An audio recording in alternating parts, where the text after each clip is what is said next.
All right, welcome everybody. We're just getting people logged in here. Get over to the notes.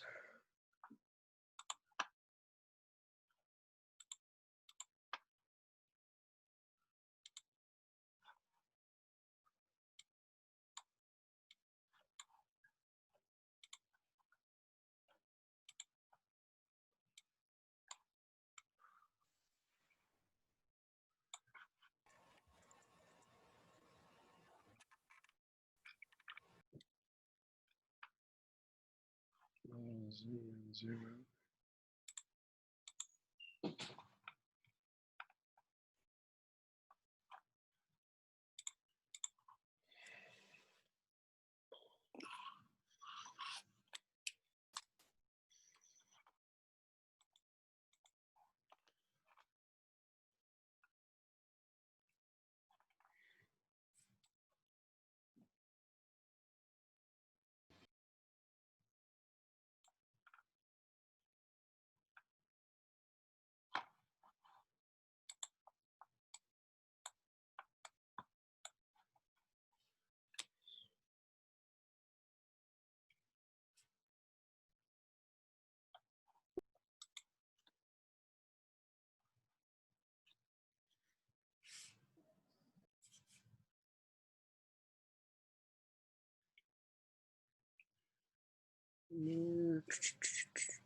All right, I'm just checking people off on my list here. So give me just a second. We're almost at time to start.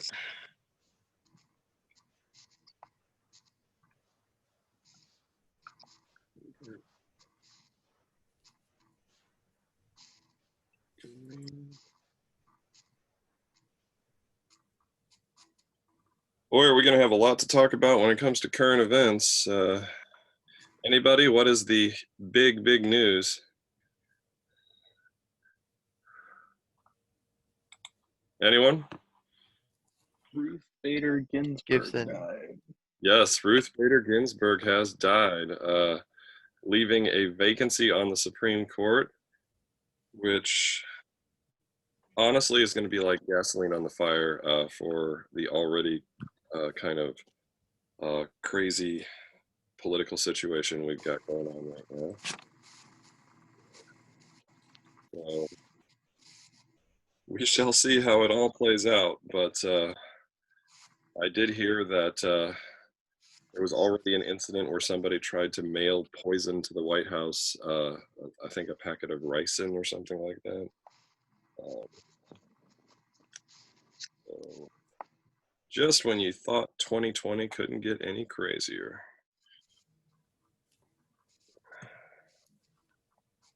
Let me see. All right. Hopefully I've got everybody who has.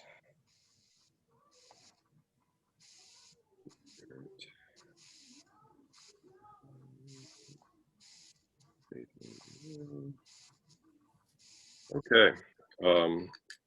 Looks like I have most everybody.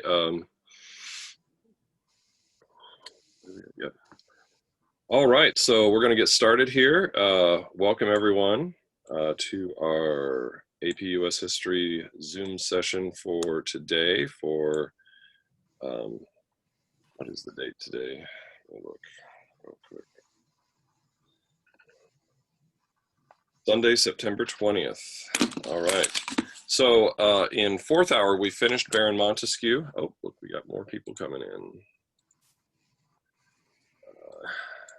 We finished Baron Montesquieu, but in sixth hour, we really just got to him and didn't get a chance to finish him.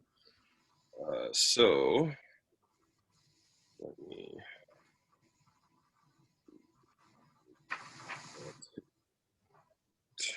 Boom. Okay, so just remember that if you make two substantial comments, you get credit. So Baron Montesquieu is very important Enlightenment thinker when it comes to the.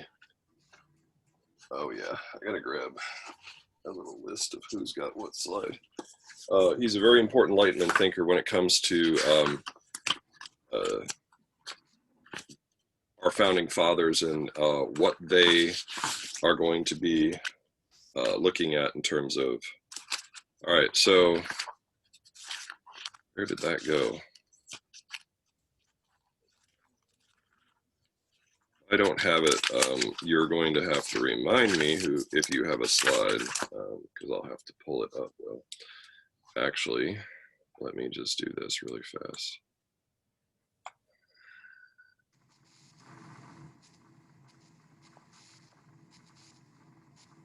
Oh, looks like we have more people coming in. Cody and Mary. Right. I thought I had printed this, but I guess I didn't. I left it at the store. So, yeah, it looks like we don't have anybody having anything until we get to Boston Massacre, which, Brady, I do see you're here, so if we get to your slide today, you'll get to get credit for that with Boston Massacre, and then Boston Tea Party, Josh, and then Lauren and Mary, both the Thomas Paine's Common Sense. So,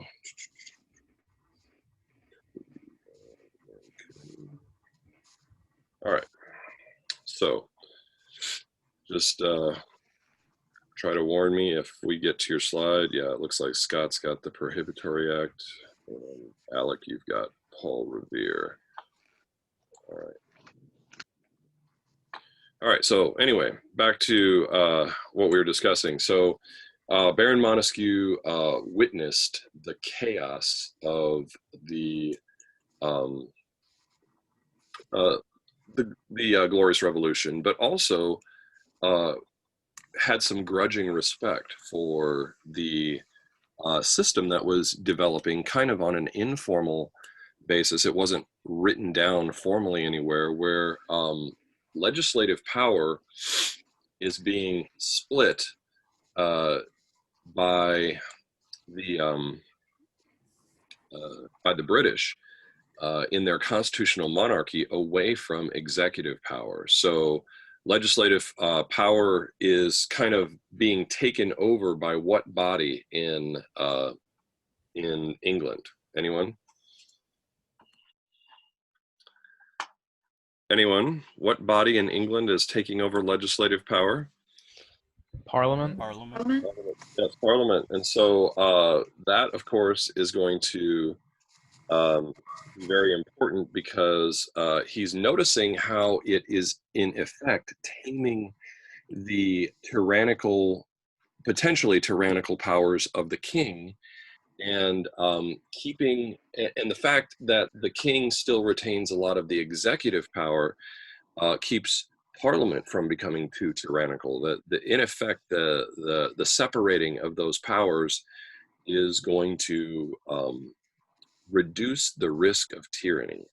And so he writes a book in 1748 called The Spirit of the Laws, and he makes a very important history-altering observation in this book, which is that if you separate out the three big powers, which were once all exercised by a king, and that is the power to make the laws, legislative, the power to enforce the laws, executive, and the power to decide particular cases, judicial, and you gave them to different people or groups, that quote, strict separation of powers had the effect of reducing the chances of tyrannical, abusive power, which is the downfall of the Hobbesian view. The Hobbesian view, yes, you do impose order on chaos, but you run the risk of tyranny. So this is what we call constitutionalism, because in effect, you have to have a piece of paper that rules a group of people if you're going to separate out powers, because of course anyone who wants to get tyrannical is going to try to buck against the system, and it has to be written down somewhere. So this is what we call constitutionalism, where there is this formal document that sets up the government and sets up the structure of the government. And no person within that structure can basically change that document without some rigorous process. So that is very important, of course. You obviously can see the huge influence that he has over our founding fathers, although they will take a more tempered approach than he originally suggests. He also suggests due process. Anybody, what is due process? It's kind of like guilty until proven innocent, I believe, kind of something along the lines of that concept. Okay. Yeah, like you could have the guy who stole a purse and the serial killer who killed 20 people. Um, the public is going to hate the serial killer and want him dead. But if we apply the principle of due process, everybody gets a fair trial. Everybody gets the same, guarantees of a fair process, a trial by jury, being able to confront their accusers in court, knowing the charges against them, etc. So it's this idea that everybody gets the same fair process, and that the government isn't playing favorites, even if it's a popular thing to play a favorite, even if it's somebody that we all hate. And then what are civil liberties? We've mentioned this before, but this is going to be more and more important as we get further in. Anyone? Elizabeth, you have your mic on. Did you want to say something? No, I just didn't realize it was on. I'm sorry. Oh, it's no problem.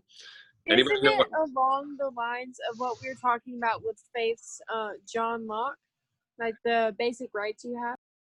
Yeah, and it's like certain individual freedoms, right? And Locke is very basic. Like he's like, you have a right to your life, a right to your freedom, unless you've committed a crime, or same with your life.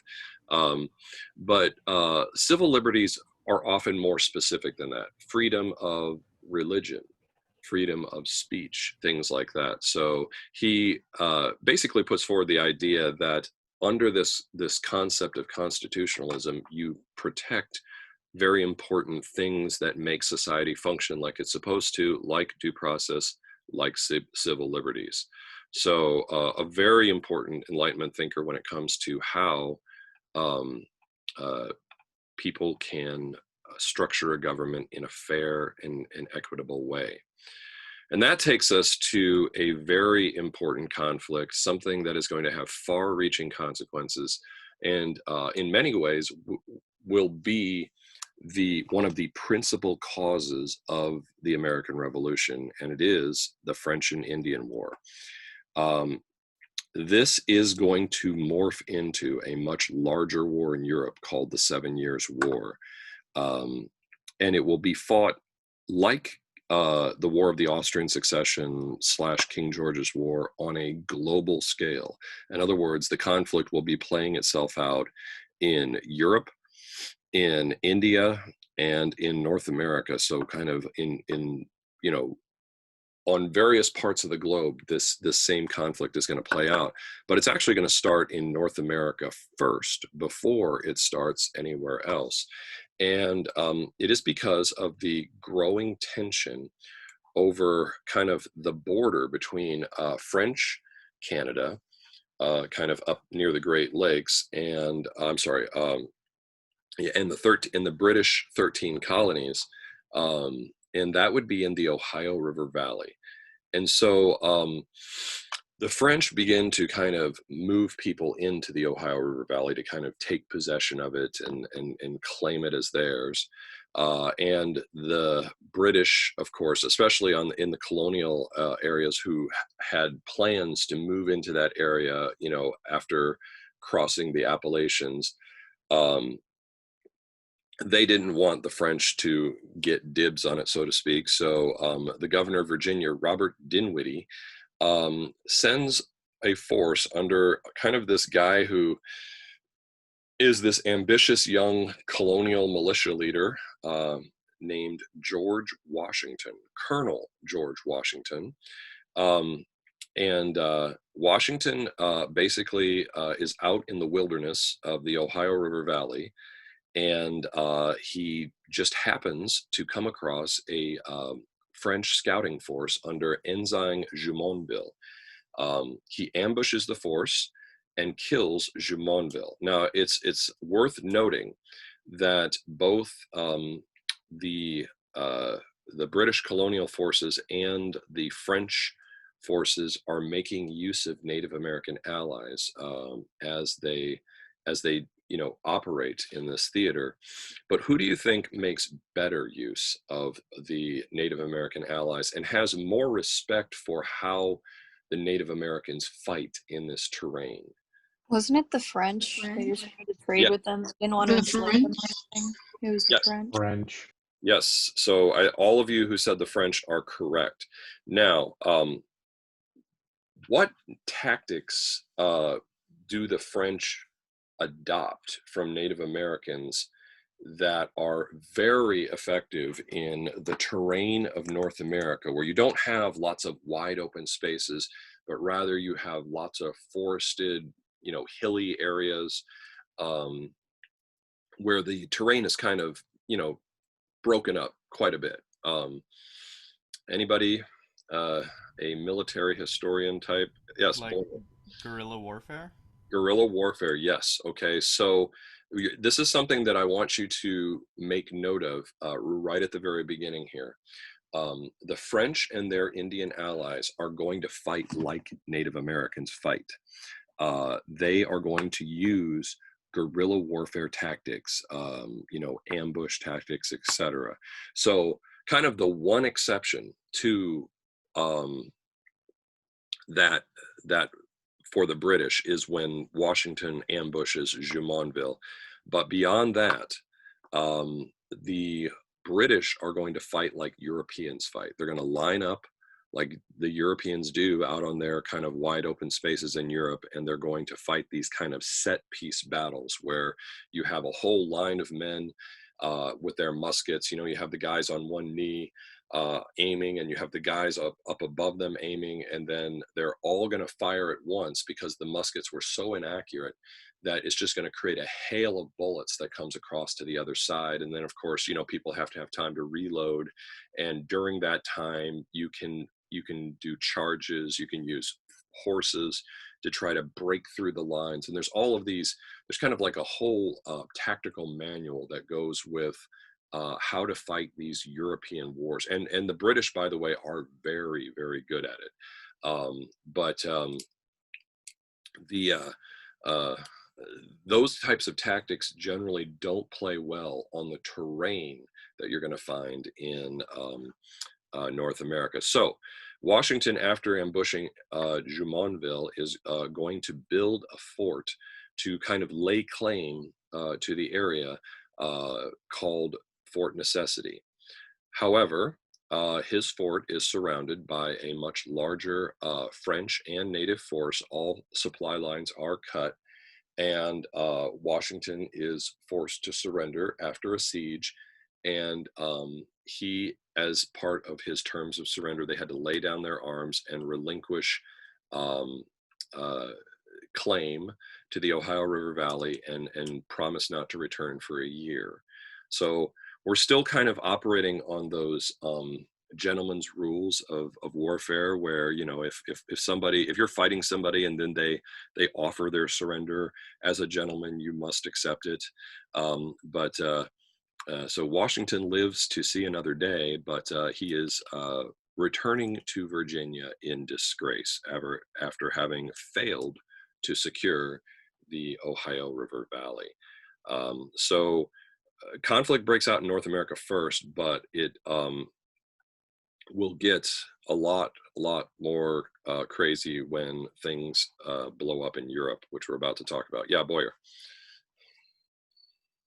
Boyer. That kind of reminds me of like the United States now fighting other countries. How there's like the all the rules to global war that we have, and the United States tends to follow them, like the British fighting with their like you said, like gentlemen's, tactics. They would line up, do all that, but other countries don't necessarily need to follow those, so they just kind of use whatever tactics they think are gonna beat us with.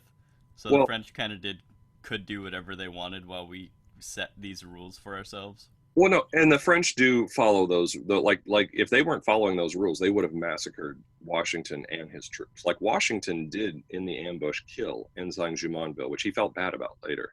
Um, but yeah, like if they weren't following those rules, but you do bring up an excellent point, which is, um, you know, when do we follow those rules and when don't we? Well, you'll see, and this is just broad strokes here, but you'll see that as we get from the 1700s into the 1800s into the 1900s, there's kind of this warfare is to a certain extent a gentleman's game. There are these rules, everybody respects them. It's part of kind of the ethic of Europe. But as we get to the 20th century and both sides become desperate to win in the two world wars, those rules are going to go out the window.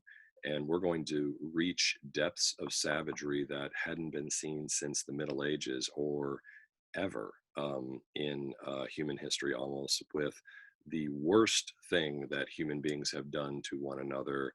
And what would that be? What is the depth of depravity when it comes to warfare?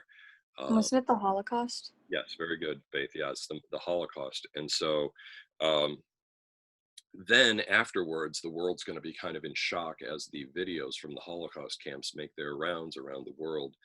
And everyone's going to kind of say, okay, we need to reimpose some new rules.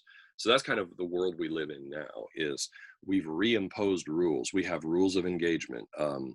But everybody knows that when it comes down to it and you're facing, losing, that a lot of times we've already kind of gone there.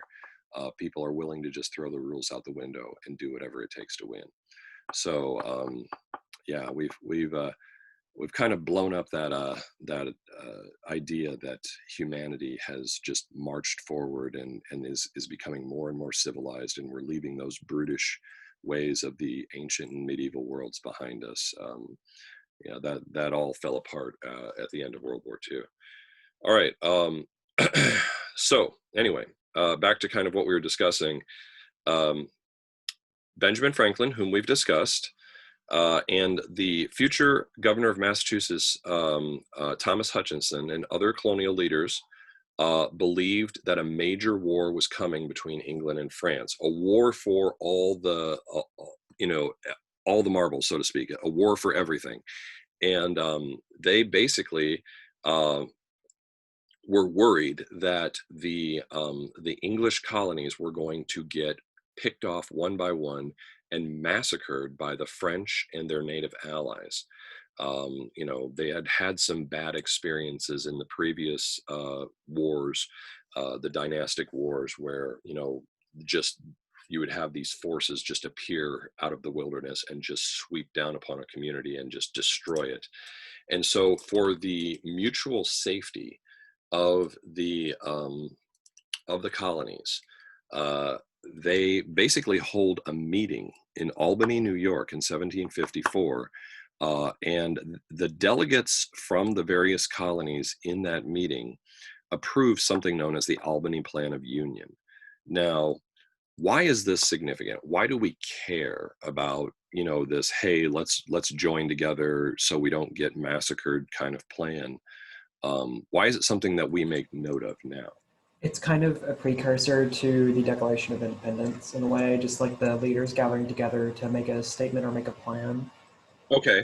And just the whole point that they're gathering together for mutual defense against a bigger and badder enemy. And of course, that will also be true, like you just mentioned, Nick, in the Revolution. So, yeah, the Albany Plan of Union basically says that there will be a single Congress, okay, a group of delegates from all of the colonies that would coordinate the war effort on the colonial side and levy taxes to pay the colonial army. Because what they experienced in previously was that once these wars kind of get going in earnest, especially in Europe, oftentimes the colonists kind of have to fend for themselves because Britain's too busy fighting over in Europe to send the required armies that are necessary to defend the colonies. So just like, Sir William Pepperell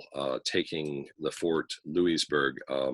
Sometimes, if you want to guarantee the safety of your families and everything, you're going to have to do it yourself. And they basically approve this plan. But when they send it out to the various colonial assemblies and to King George II, it was rejected by everybody.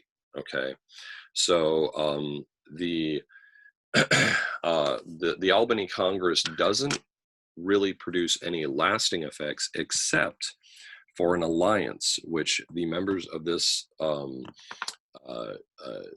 this Congress did forge with the Iroquois nation, the Iroquois Confederacy, and one of the fierce tribes within that confederacy, the Mohawk, to fight on the side of the British.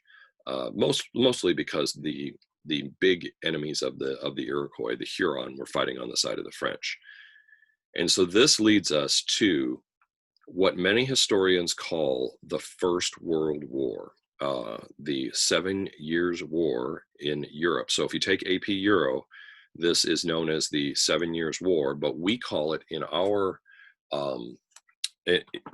class, we call it the French and Indian War, because when it's fought in our country, the British colonists are facing the French and their Indian allies. So yes, you do need to know some background on this. And it goes back to the end of the War of the Austrian Succession. You may remember that the rich province of Silesia was taken by Prussia from Austria. And of course, Austria at the time was considered the premier German power. There's all these little German kingdoms and there's some bigger ones, but of the bigger ones, Austria was considered to be the premier power. So the fact that Prussia under Frederick the Great was able to take a province from them and keep it was an insult that could not go unanswered. So Queen Maria Theresa and her husband were attempting to regain the territory and the prestige that they had lost in the War of the Austrian Succession by attacking Prussia. And so everybody picks sides again. Okay, so Britain is going to pick, and you can see it here on the map, the side of Prussia. Okay, and this is because the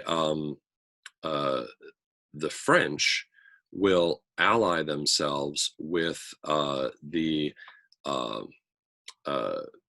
Austrians. Now, why is that surprising? Why is it surprising to see the French and the Austrians? And by the way, Spain is going to follow France because remember, Philip of Anjou took the throne of Spain. Why is it surprising to see these two countries on the same side with each other? Didn't, during the War of Austrian Succession, French and Austria were like fighting for who to put on the throne? They were against each other. They're against each other. And Ethan, you had your hand up. What were you going to add? Yeah, I was just gonna say that basically they were already fighting each other in a previous war. Well, but remember, like the overarching kind of reason why all of these wars were being fought, because loyalties weren't really to like a nationality. They were to what? What were the two great enemies of each other that ended up causing the War of the Spanish Succession and causing the War of the Austrian Succession? What two great dynastic houses? Habsburgs. The Bourbon and the Habsburgs. Yes.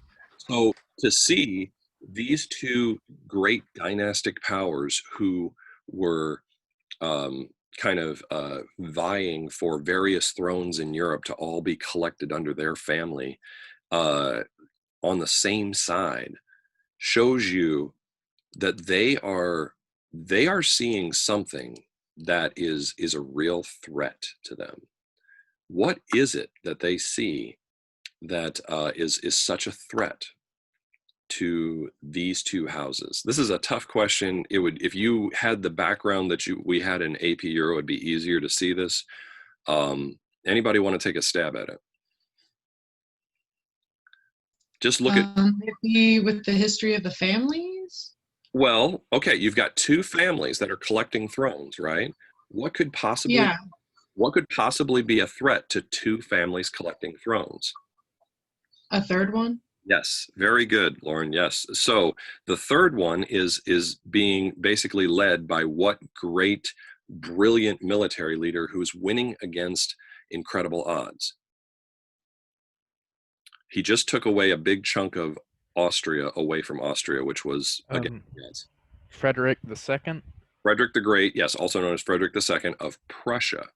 So there's a new house, a new dynastic family that is basically going to rise up and threaten the status quo, where these two families are the only ones fighting with each other for thrones, and that is the House of Hohenzollern. Okay, House Hohenzollern of Prussia, which you will not need to know what house that is, but just I'm saying it just so you know.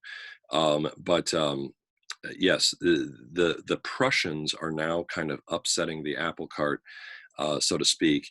And why would Britain want to ally itself with Prussia? What do you think their reason is? They kind of want to upset the already set dynasties in Europe so they can claim some more territory with it. Okay, I mean they're kind of like a joining of the Dutch and British dynasties to a certain extent, but then they've also got this little German kingdoms dynasties as well that's in there. But what else, Faith? I was gonna say because Britain had lost pretty badly to the French. Yes. They were humiliated, and so they're like, "Well, looks like we gotta partner up with these people."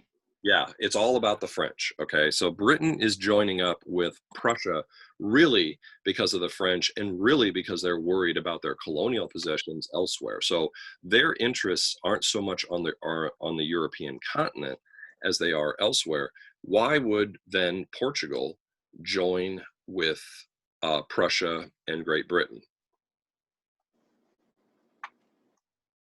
Anyone? Portugal doesn't really like Spain, and Spain is kind of under Yes. French dynasty. Right. So it's all about their main enemy, which is Spain. And there is another little German kingdom called Saxony, which also joins in as well. So that's one side of the conflict. And the fact that France and Austria-Hungary are on the same side, by the way, is known as the diplomatic revolution. I don't think I have that. Do I? Yeah, I don't have that in here. But essentially, that is huge. But then there's a third power, which is going to guarantee that like there is no chance for this new family to come and kind of upset the order of things. And that third power is what? Kind of turning this into a mega alliance, just in terms of sheer numbers of troops. Anyone? I've got my pointer on it. What third power is joining? Russia? Russia? Yes, Russia. Russia's big. Russia's big, huge. It's kind of got an outdated army, but it's just got like huge numbers of men.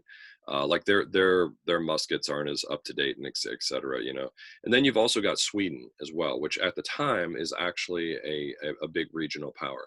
So this is a mega alliance against Prussia, and if Frederick the Great is going to pull this off in Europe, he is going to need every last ounce of his brilliance to do it.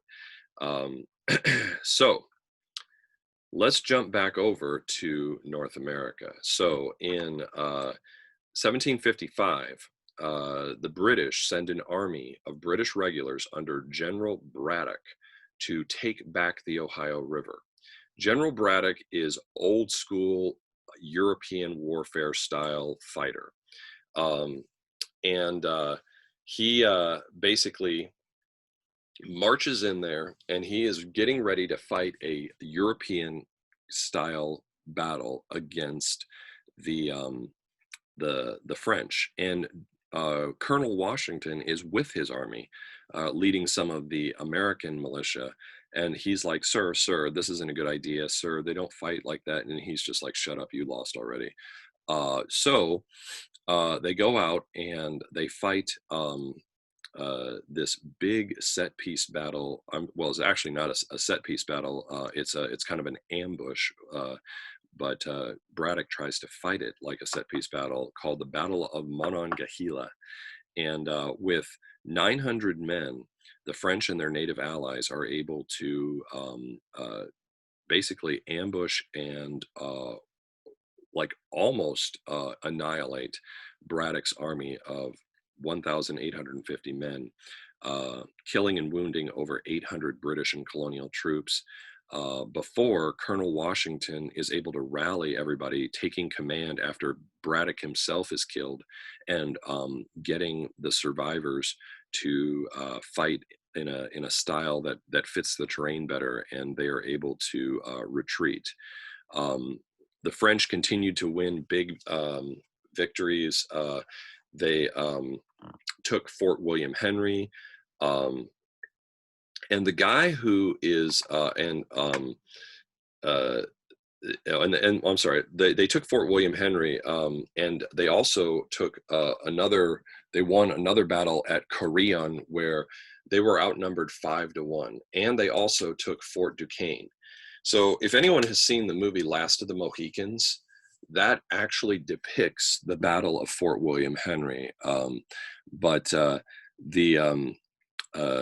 It is kind of an all-out struggle, and the French just seem like they are invincible.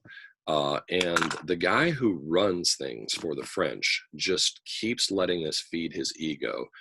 He is the Marquis de Montcalm, Louis-Joseph Marquis de Montcalm, and he is up in Quebec. That is his kind of his headquarters. But he is directing all of these battles, and the French just keep winning because they're using Native American tactics. And that takes us to the Cherokee War. Wait a minute, somebody does have this war. Who has the Cherokee War? Oh, let me find my little list here.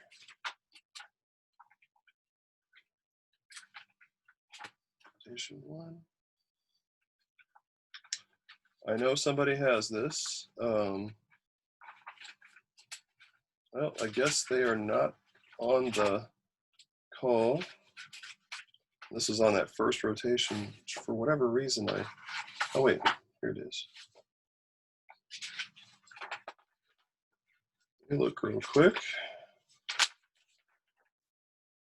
Josh Chechia.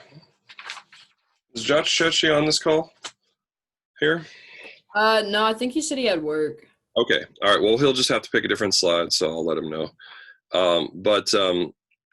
The Cherokee War, oh, okay, yeah, and I do see that Jarrett, if Jarrett's still on here, because Jarrett was, yep, there he is.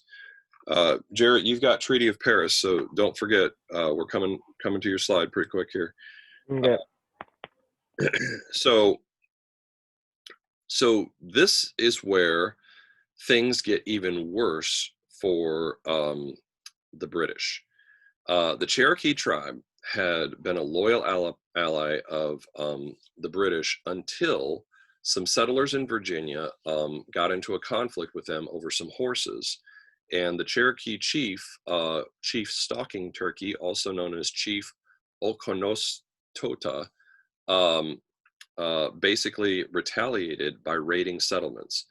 And so once that happened, war erupted along the frontier between the Cherokee and the British.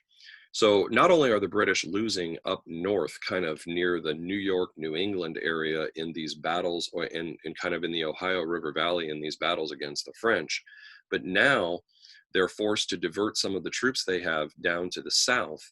And the Cherokee, again, using those guerrilla tactics, defeat a force of 1,200 troops that are sent against them.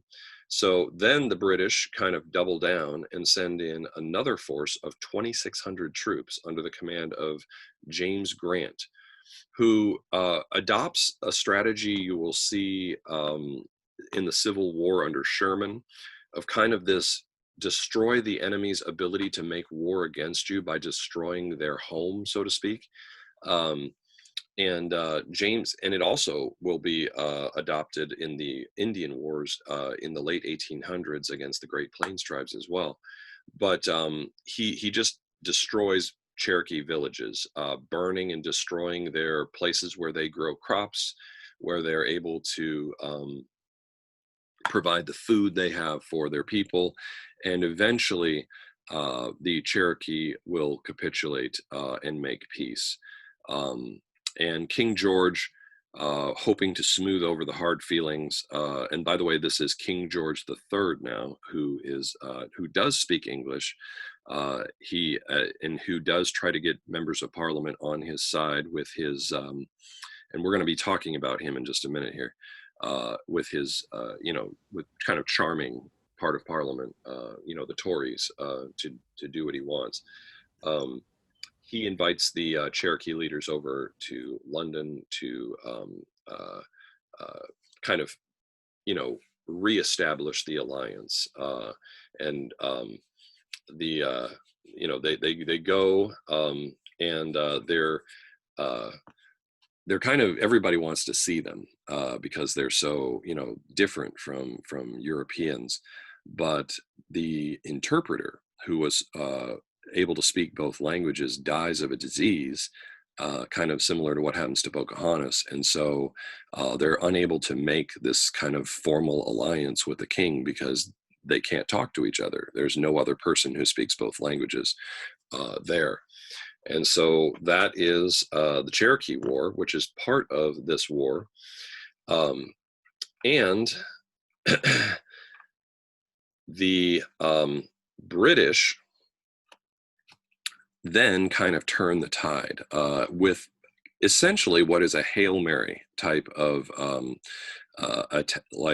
attempt to regain the initiative. So they take Fort Niagara in kind of the upper New York region where there's a good deal of fighting. They take the French port of Louisbourg in 1758, and that gives them access to the St. Lawrence Seaway. And so this is like gone down in the annals of history as kind of this classic battle. But essentially what happens is they have a British force on ships go down and land right near the French capital of North America called Quebec. And Quebec is up on this kind of plateau. And so in order to get up there, you're going to be hard pressed. So what they do is they start adopting some Native American tactics by, and this is under General James Wolfe. They kind of scale these steep areas, sort of cliff-like areas at night. And the French wake up one morning and realize that there is a big British army sitting out on this flat area in front of the fortress of Quebec called the Plains of Abraham. And they're taunting the Marquis de Montcalm. And they're like, come on, you're afraid to come out and face us, aren't you? And the Marquis de Montcalm had won so many battles, especially with, incredible odds against him, that he thought, oh, I can beat these guys. Anybody, what very dumb tactical mistake is he about to make?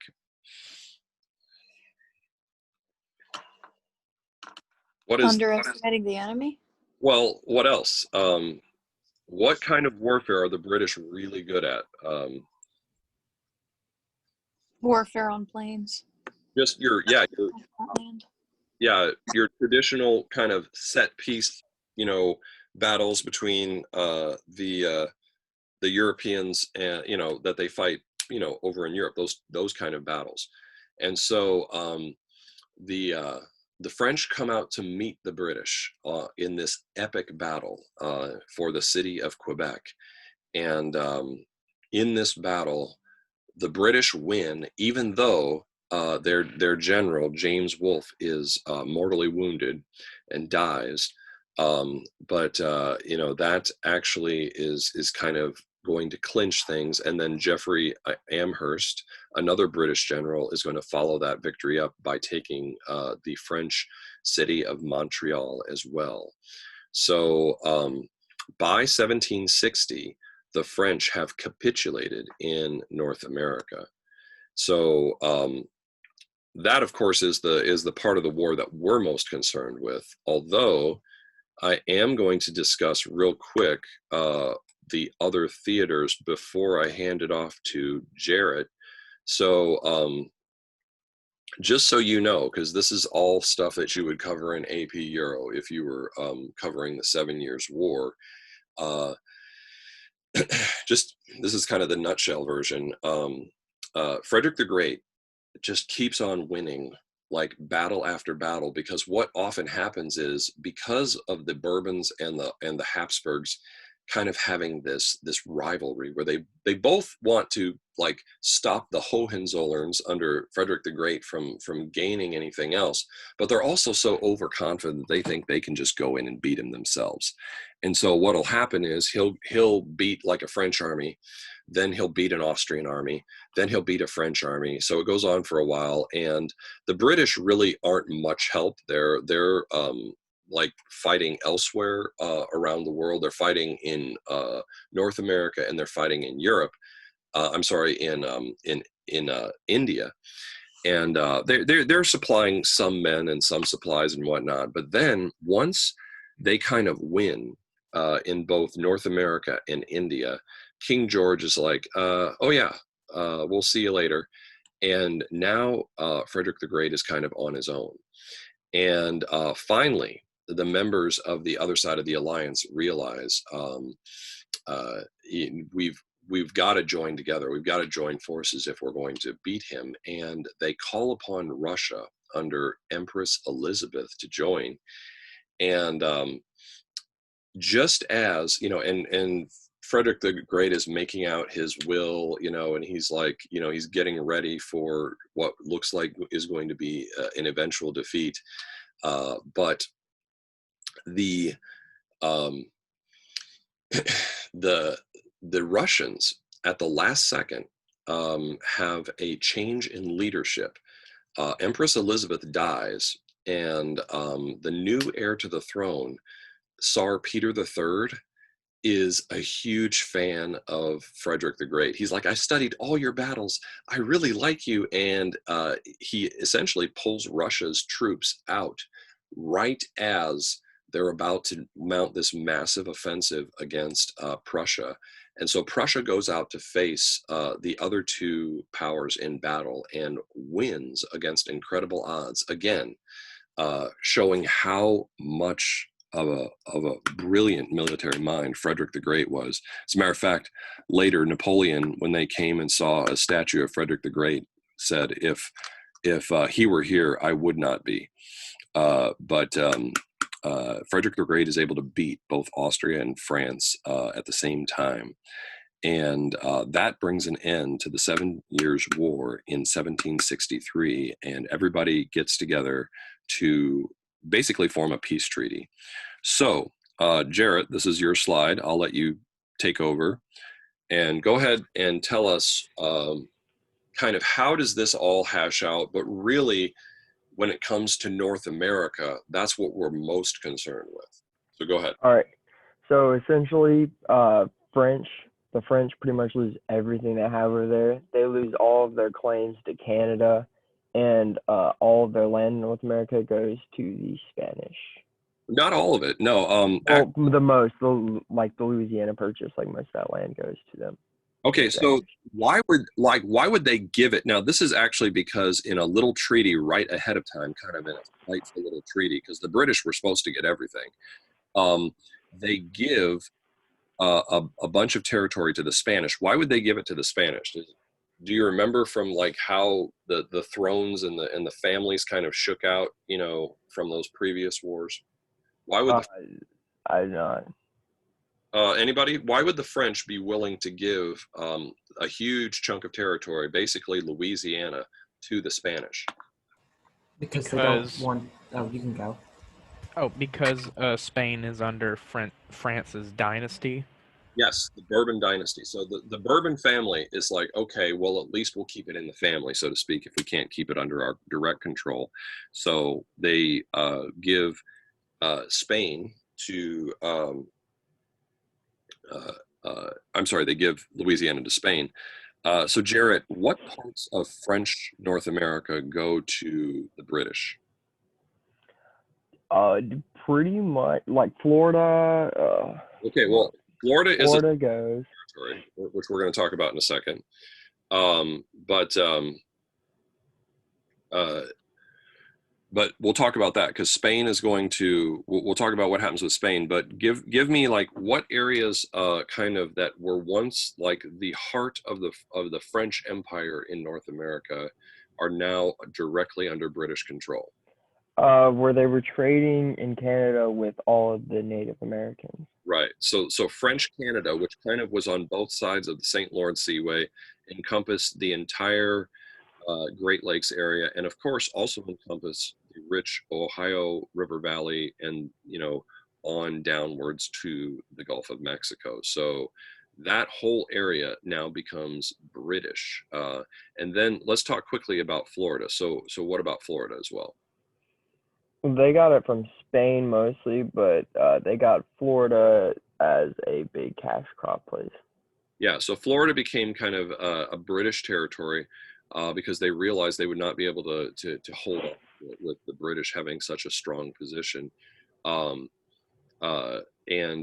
like I mentioned, the secret treaty of Fontainebleau in 1762 is where the Spanish basically get control of Louisiana before they can, before the British can take it in the Treaty of Paris in 1763. Do the French have anything left in North America? That I found, no, they pretty much lost almost all of the rights they had. I mean, I think they had one small island or maybe two small islands, but okay. You are nothing correct. huge. They have this area right here called Haiti, okay? And we call it Haiti, they called it Saint Domingue. But it's going to be very important because it's basically a place where the French Caribbean Navy can base itself. So if they were ever going to mount an attack to retake what was once theirs and get back some of this great empire, they would base it out of Saint Domingue, which is Haiti. So this is important. And by the way, in India, which there were three wars, the Carnatic Wars over in India between the French and the British, and the third Carnatic War is the one that happens during the 7 Years' War.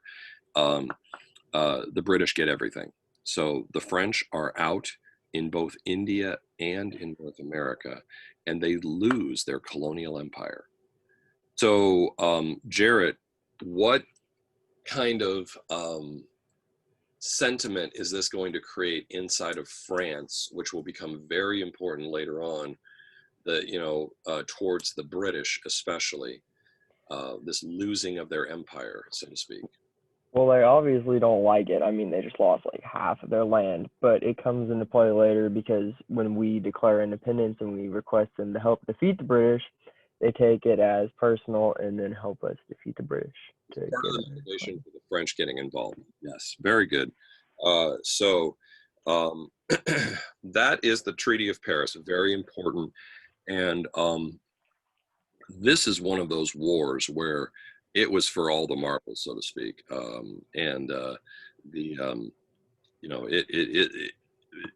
It's one of those things where you know, if you lose everything. You lose all your possessions. You know, but when we're talking colonially speaking, anyway.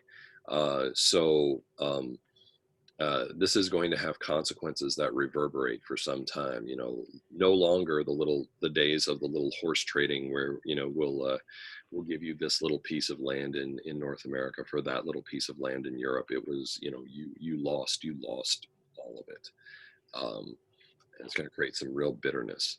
So that is the Treaty of Paris, very important. And you know, of course, Frederick the Great's reputation and the Hohenzollerns' reputation is established in Europe. Prussia becomes a rival, preeminent German power to Austria.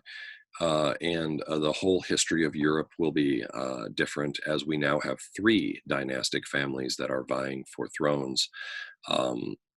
But as time goes by, you'll see that nationalism will start to trump um, uh, uh, loyalty to the royal dynasties. So that is the Treaty of Paris. And again, since we're focusing on North America, we need to talk about the aftermath when it comes to Native Americans. So how had the French treated Native Americans? Were they, like, in comparison to the British, were they nicer than to Native Americans than the British, or were they more harsh? The French were were nicer. much They were nicer. Much nicer, yes. Okay, so there is a big shift in policy towards Native Americans when the British become the new masters of French North America. And the French gave annual gifts to the tribes. Like, the tribes were used to basically being treated pretty well. The Native Americans were pretty, you know, miffed when they didn't get their usual, you know, nice treatment. And a Delaware shaman named Neolin. The Delaware were a tribe, so the word Delaware could have come either from the name of the tribe or from Lord de la Warr. We're not sure which.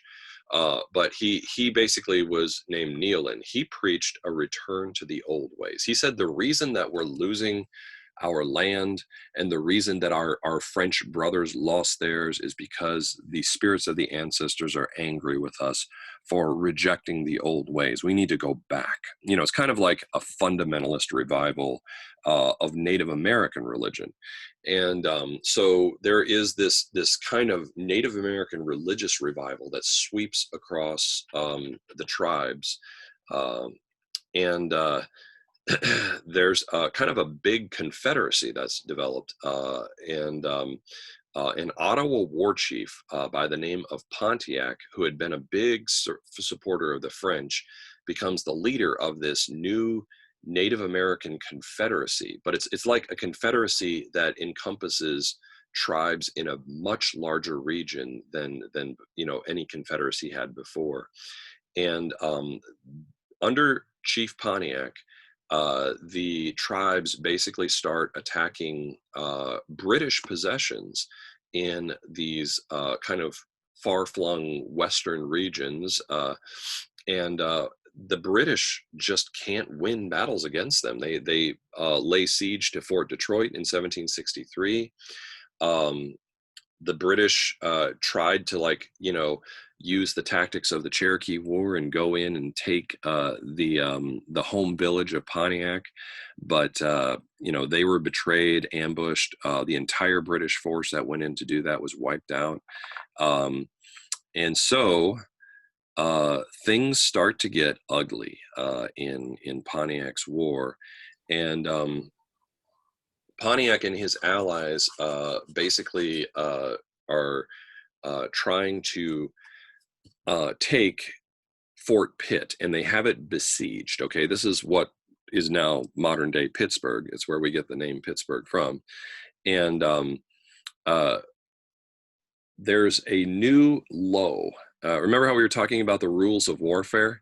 There's a new low in the rules of warfare that is reached by the British in their desperation to beat the Native Americans, who are just cleaning their clocks in every single battle. And so, what vulnerability do Native Americans have that Europeans by this time are pretty aware of, which of course helped Cortez against the Aztecs and made Oh, Disease. the disease. Disease. Yeah. And so there were people who had died of smallpox and they had been using certain blankets. And so they attempted at one point to have, friendly colonials distribute blankets to these Native American tribes in an attempt to, on purpose, infect them with disease. And that, of course, is biological warfare. So, it is often cited as an early kind of attempt at biological warfare, which doesn't really have a huge impact, but, it's it's notable for that reason. Now, because of the changing nature of the colony of Pennsylvania, originally it was settled by whom? Was it William Penn? Quakers. The Quakers. Right. Yeah. I mean, Oh, wait. yeah, as part of that. But as time goes by, a lot of Scotch-Irish settlers come and settle in the western parts of Pennsylvania. And the Scotch-Irish are known for their tempers anyway, but they don't have a lot of tolerance for Native Americans. Now, remember, what was the way that the Quakers kind of treated the Native Americans due to their religious belief as they did their holy experiment and created Philadelphia? What was their way of dealing with Native Americans? They treated them well. They were peaceful with them because that's the whole point of their religion. Right. And so they tried to trade for their land and, and basically were kind of on these brotherly terms. They call Philadelphia the city of brotherly love. That's where, it's like a Greek, that's Greek derivation for that name. It's where that comes from. But they, that whole ethos between the tribes in Western Pennsylvania and the Quakers kind of falls apart as the Scotch-Irish settlers in the West form this militia known as the Paxton Boys Militia. And the Paxton Boys Militia, basically, who were tired of the Native American attacks on their settlements, often by tribes from the Pontiac's Confederacy that weren't even in the region, just began attacking any Native Americans that that they found, because they just were like, all Native Americans are the same. They didn't differentiate, which of course was stupid. But they end up causing this big war between the Native American tribes in Western Pennsylvania and the white settlers to erupt. And the Native Americans responded with their own series of massacres, including a very sad episode called the Enoch Brown School Massacre, where a bunch of children who were at a schoolhouse and their teacher were massacred by Native American warriors who were responding to massacres on their villages. And the Paxton Boys kept on sending messages to Philadelphia saying, hey, we need help, we need help. And the leaders in Philadelphia, including Benjamin Franklin, one of the leaders of the colony, didn't respond because they didn't agree with, slaughtering lots of Native Americans. They wanted to do things peacefully. So after the Paxton Boys put down the Native American violence on the frontier of Pennsylvania, they march on Philadelphia and basically besiege Philadelphia. And they're going, and like there are British soldiers there, so like British regulars are facing off against the Paxton Boys militia, and Benjamin Franklin has to come out and talk to the leaders of the Paxton Boys in basically, and negotiate a truce, a settlement. So he is able, with his diplomatic skill, to get the Paxton Boys to back down, and that ends the Paxton Boys Rebellion, which is, fueled by Pontiac's War. So, Johnson? yeah. Go ahead, Lauren. What were we going to say? Lauren? So why did Pennsylvania form the yes, sir? All right, go Why ahead. did Pennsylvania form the militia if they didn't agree with the way they were running it? It's a part of Pennsylvania that just like it's the frontier guys just taking matters into their own hands. So actually, I was going to ask this question, Lauren. See if you can remember. But does anybody remember another rebellion that is very similar to this? You know, a guy is like saying, "Hey, please send help. The Native Americans are causing all this trouble on the frontier, and the people in the colonial capital don't send enough help, and then they march on the colonial capital and try to take it over." What other rebellion that we've talked about is very similar to this? Anyone? Wasn't it the? It was in I Virginia. can't remember I it. think I know what it is. Yes. The guy, It was it the Bacon's Rebellion? very good, Mary. Yes, Bacon's Rebellion. And so this is very similar to Bacon's Rebellion in that regard.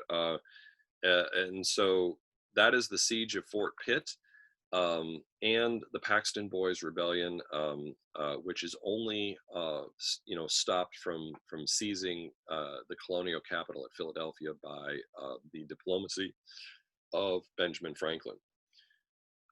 All right, and that takes us to another one of our really important Enlightenment thinkers. He is a Swiss thinker, but is, often considered very French because of his name. And, the Swiss at the time had a combination of French and German heritages in their country, named Jean-Jacques Rousseau. Okay. So he actually spends most of his career in France, although he will come to Britain for a while as well. And just as kind of this very hale and hearty guy who had this incredible, constitution, just very healthy. People were always commenting on, how he could withstand weather and hardships that other people couldn't. But he was thinking deeply about the way society is set up, and he wants to radically restructure society. So he basically says that I completely and totally, if I'm Rousseau, he's saying I completely and totally disagree with Hobbes. Hobbes said that if you leave people without any government at all in a quote state of nature, like where there's just no government over them, what are they going to do? What will ensue in a state of nature? Does anybody remember from our discussion? Complete chaos.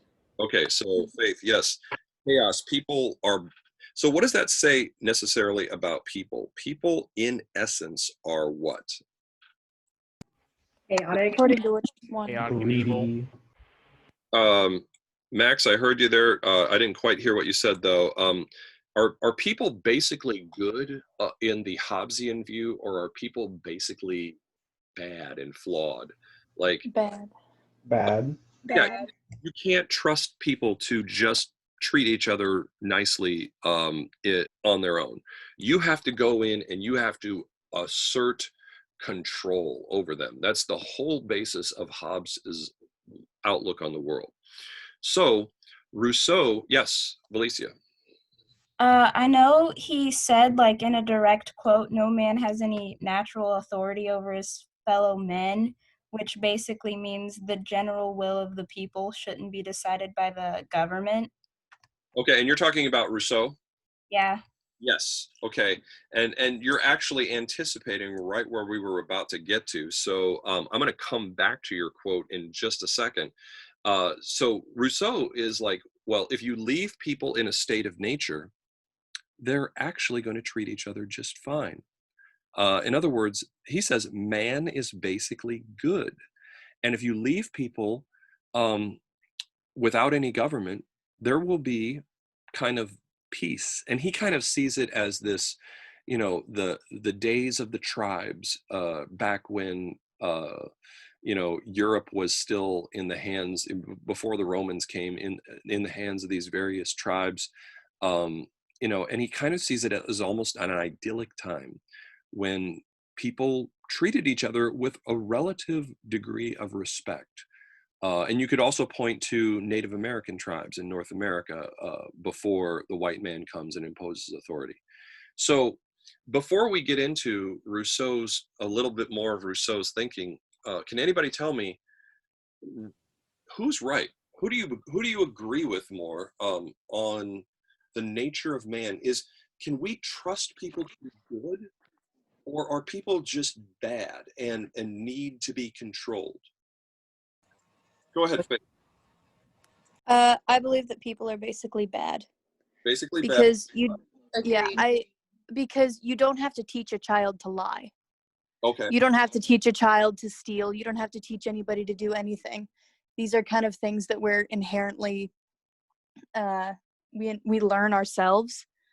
No one ever teaches us this. We just think, oh, well, I won't get in trouble with mom if I just tell her that I didn't do the thing that I did.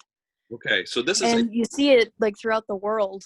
There's a lot of bad stuff that's been going on, and I don't think that someone is just born a good person. Okay. And with me personally, it gets religious, but I won't delve into that. Okay. All right. So yeah, and this is a fundamental thing, because if you're going to talk about how to structure government without appealing to religious authority, you have to decide this. Because if you can trust people to be good, then you can basically trust them with more power. But if you can't, then you have to kind of go the Hobbesian route. So Boyer, your hand was up next. What do you think? I don't necessarily think people are born naturally good or naturally bad. I think good people can do bad things and bad people can do good things. I think if you, like they talk about, the natural, if everybody, there was no government, anything, people were just in the natural state, I think everybody looks for order, and I think everybody forms government on their own, and that's how all societies have formed. We weren't just, put on the earth and we automatically had this big hierarchy. People form their own governments, and people always look for a leader and things. So I think eventually they evolve into the governments that we have today. Okay. All right. So, and I see we have a whole bunch of hands up, so which is great, because I want to kind of go through and hear everybody's thoughts on this, because this is a fundamental question, and whatever government structure you choose is going to be born out of this fundamental argument. So, Nick, what is your thoughts on this? You had your hand up. Okay, so my take is that, of course, that not everyone is born good, not everyone is born evil, all that jazz, but it's kind of a mix that, like, everyone is it's all kind of gray, that I believe people need structure to function. People are drawn towards structure. It makes them feel safe and comfortable from like a natural standpoint. But I also believe they need certain rights to be more happy as well, or to feel more free and safe in their environment. Okay. And so just along with Boyer, you're kind of seeing both sides, but I am going to ask you guys to pick a side if you were forced to. Like if somebody kind of, was held a gun to you and said, you have to pick one, okay, which one would it be? Are men basically lean, you can even say it's just a slight leaning, and they lean more towards one side than the other, but they're both. Do they lean more bad or do they lean more good? So I have 2 votes for bad, or actually 1 vote for bad, which is Faith. So Nick, what is if I forced you to pick, which one would you have to say? Are they more good than good, or more bad than good? I would say overall people are more good than bad. I feel the good definitely outweighs the bad for the most part. There is a lot of like bad things out in the world, but if everything was truly as bad as like everyone being naturally bad, then we wouldn't be where we are now. The world wouldn't be functioning really at all if everyone was truly evil. Okay. All right. And Boyer, let me just jump back to you for a second and just make you pick. If I made you pick, which one would you say? Which direction does humankind lean towards? More bad than good or more good than bad?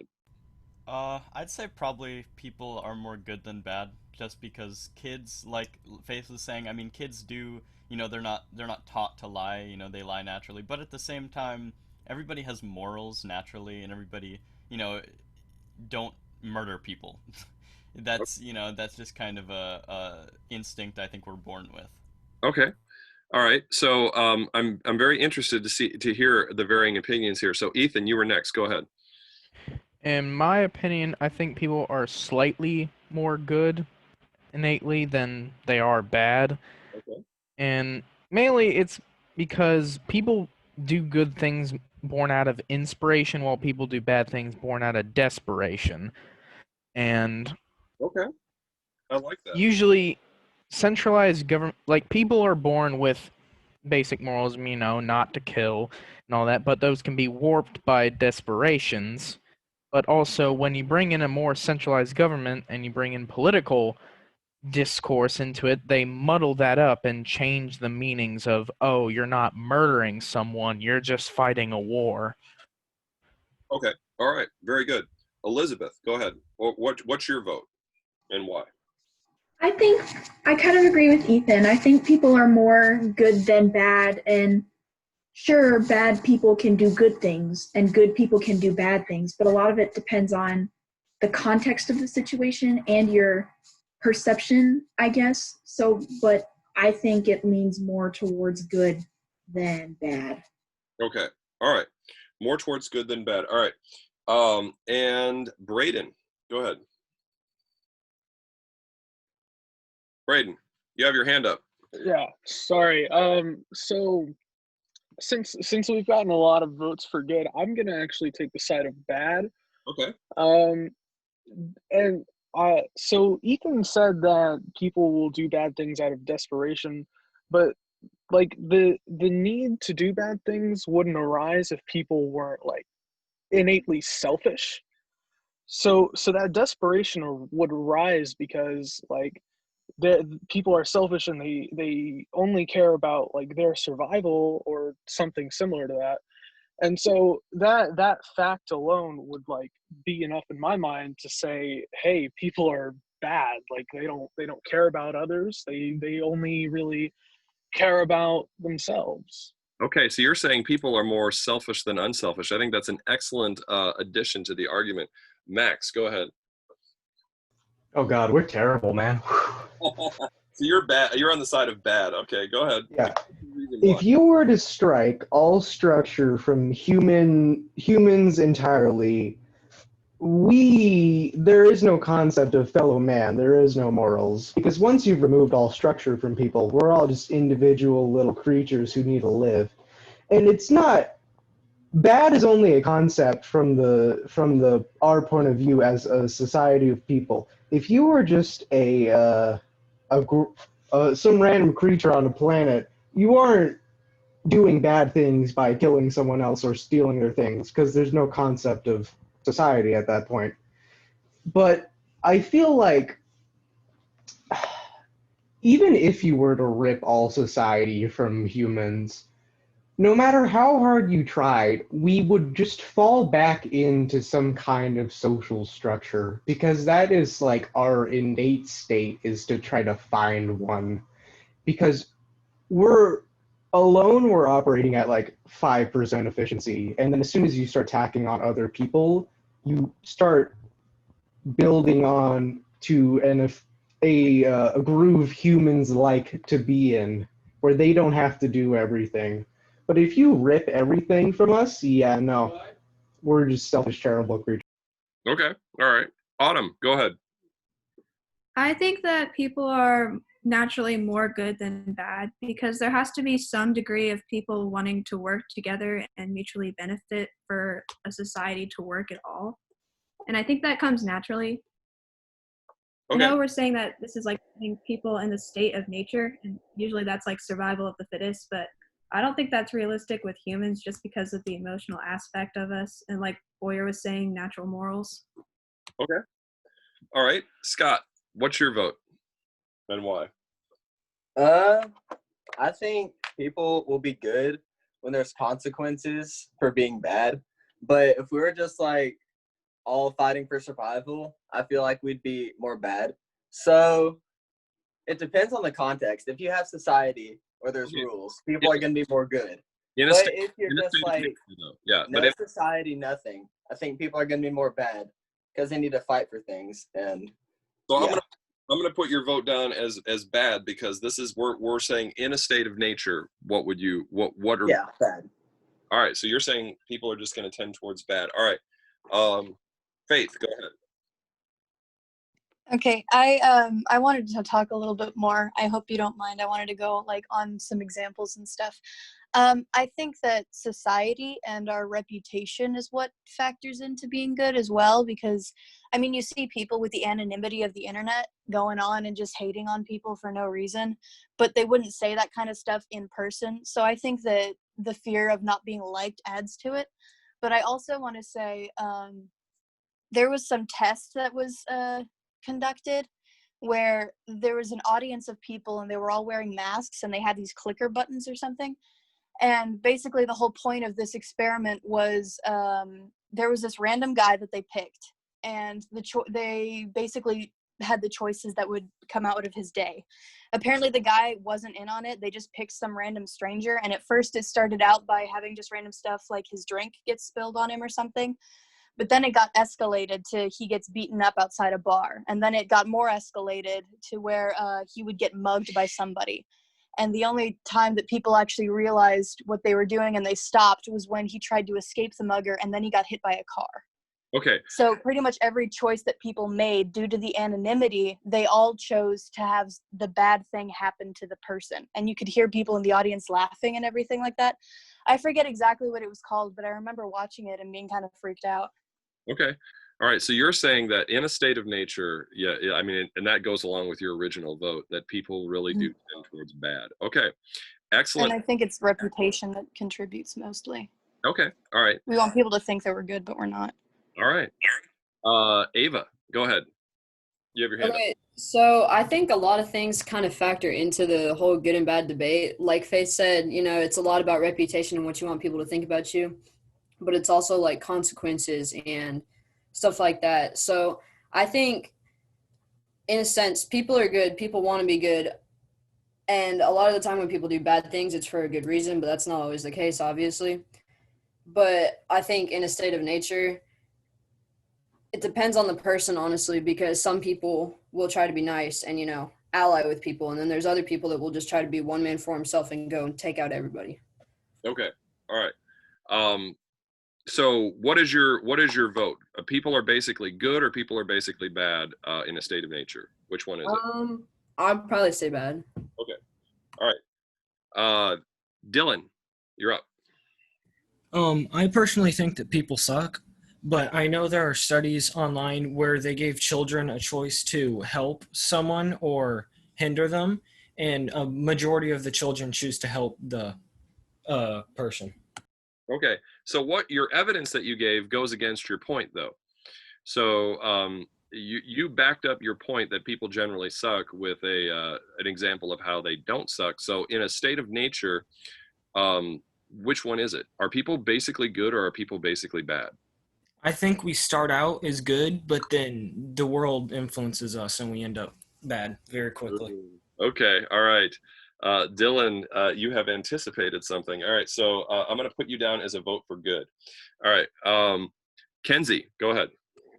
I would like to kind of like base this off of Max's point. I feel like if structure were to be taken away, it would all be about accountability. I feel like if structure was taken away, they wouldn't be held accountable. So my vote would be towards bad, mostly because, with the stuff that happens in the world today, this is kind of what I'm basing my opinion on. If structure were to be taken away, everything I feel like would go bad because, of course, like I mentioned, accountability. And it's also the mentality, like the mindset, what people think, like what they were like taught as they were growing up, like what they were told and what they have grown to develop to think. Of course, there's some humanity, like good people in the world, but I would lean towards bad. You lean towards bad. Okay. Noah, go ahead. I mean, personally, I'm on the fence, but since I have to choose, I guess I would say starting out we are more bad because I think that it's as a child like you're more selfish, but you get taught morals. Like morals are not something most people are born with. Children are selfish, and I mean, we start out more bad than we are good, and we're taught to be one way or the other, is my opinion. Okay. All right. Nick, you have your hand up again, so go ahead. Yeah, I was just gonna kind of add to my point more along to have people have been kind of talking about how can you start out. I believe that people are a sum of their experiences and that they either become kind of good or bad through like their choices or how people impact them. So people could like start bad from a young age, but that's because maybe they had a rough childhood or they had some like a traumatizing event that happened to them, or they could just like be good because they had maybe a very strong set of parents that instilled morals in them or good friends. And I think that possibly we do start. I think that we do once again start out good, but it's just kind of those life experiences that either turn us one way or the other in the end. So you're kind of a tabula rasa kind of person, like kind of along the lines of Locke, then potentially. Yeah. Okay. All right. And then Mary, what did you want to add to that? Oh, yeah. It's kind of based on like what everybody's been saying. Well, the recent stuff people have been saying. It's like how we start off good and then we turn bad. And it's kind of like falls into the phrase like die a hero or live long enough to become the villain. Like, Okay. I feel like we all like, yeah, starting good and you like live good until you learn to become bad. And I think like in a room, like if one person out of 10 people was a murderer and like people still want to trust people and want to form alliances and still want to like find the good in other people, even if like that person could potentially bring about their downfall, you know? Okay. And I think it's also like how we have pets and stuff. They hurt us and they bite us and they scratch us and they do all these things that don't make sense to us. And then like we still keep and love them. Okay. All right. So Faith, Ethan, and then Jacob. So Faith, you're first. Go ahead. Sorry, I'm gonna talk one more time and then I'll be done. I think that it's not necessarily just what people do, but it's what people want to do. And have you noticed how it's always harder to do the right thing?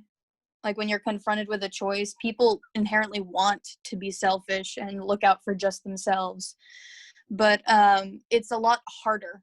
Like the phrase always comes in like, do what's right, not what's easy. We all know what's right and we want to do right, but at the same time, I feel like we want to do bad more. It's just that we do good because we think, oh, well, this would make me a bad person if I didn't. And the other point I want to bring up is police. Because with the whole defunding the police thing, when the police started going away, crime increased a bunch.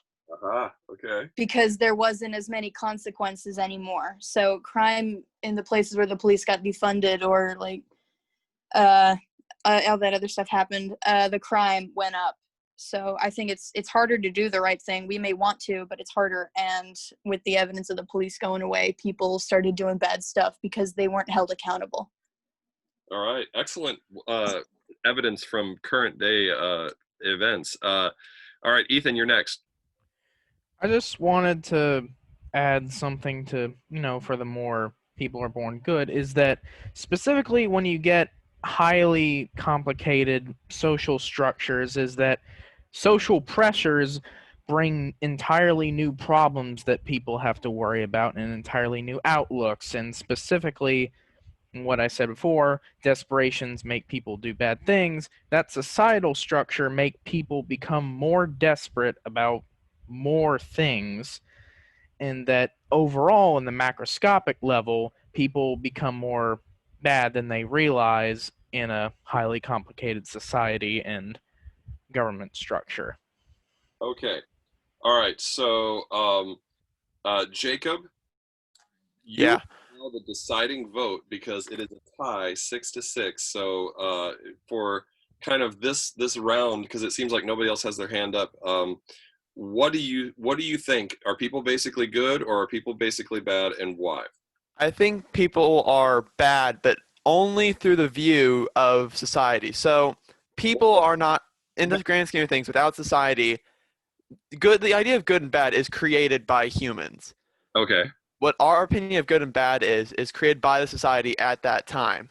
So to say someone is bad is saying that's the idea of bad from this point in time in society. Now, I still believe humans are innately bad because morals are a taught thing. You have to be taught to be good. Okay. All right. So we have one vote. By one vote, we've got people favoring people being bad, but it's really close. Boyer, go ahead and share what you were going to share as well.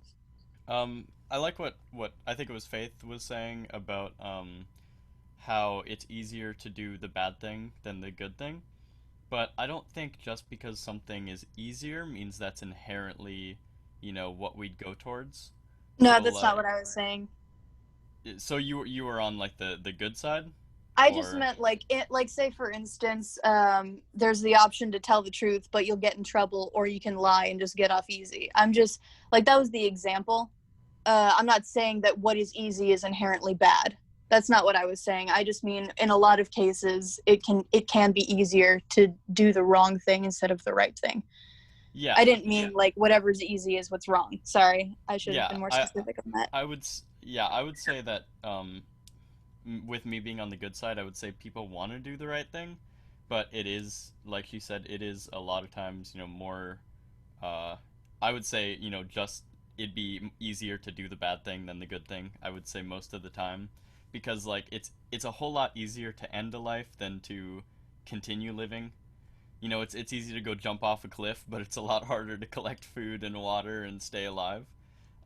So I think the fact that we have society where it is today points to us being good, that we've gone through all these decisions and we have gone the harder route and had these better decisions made.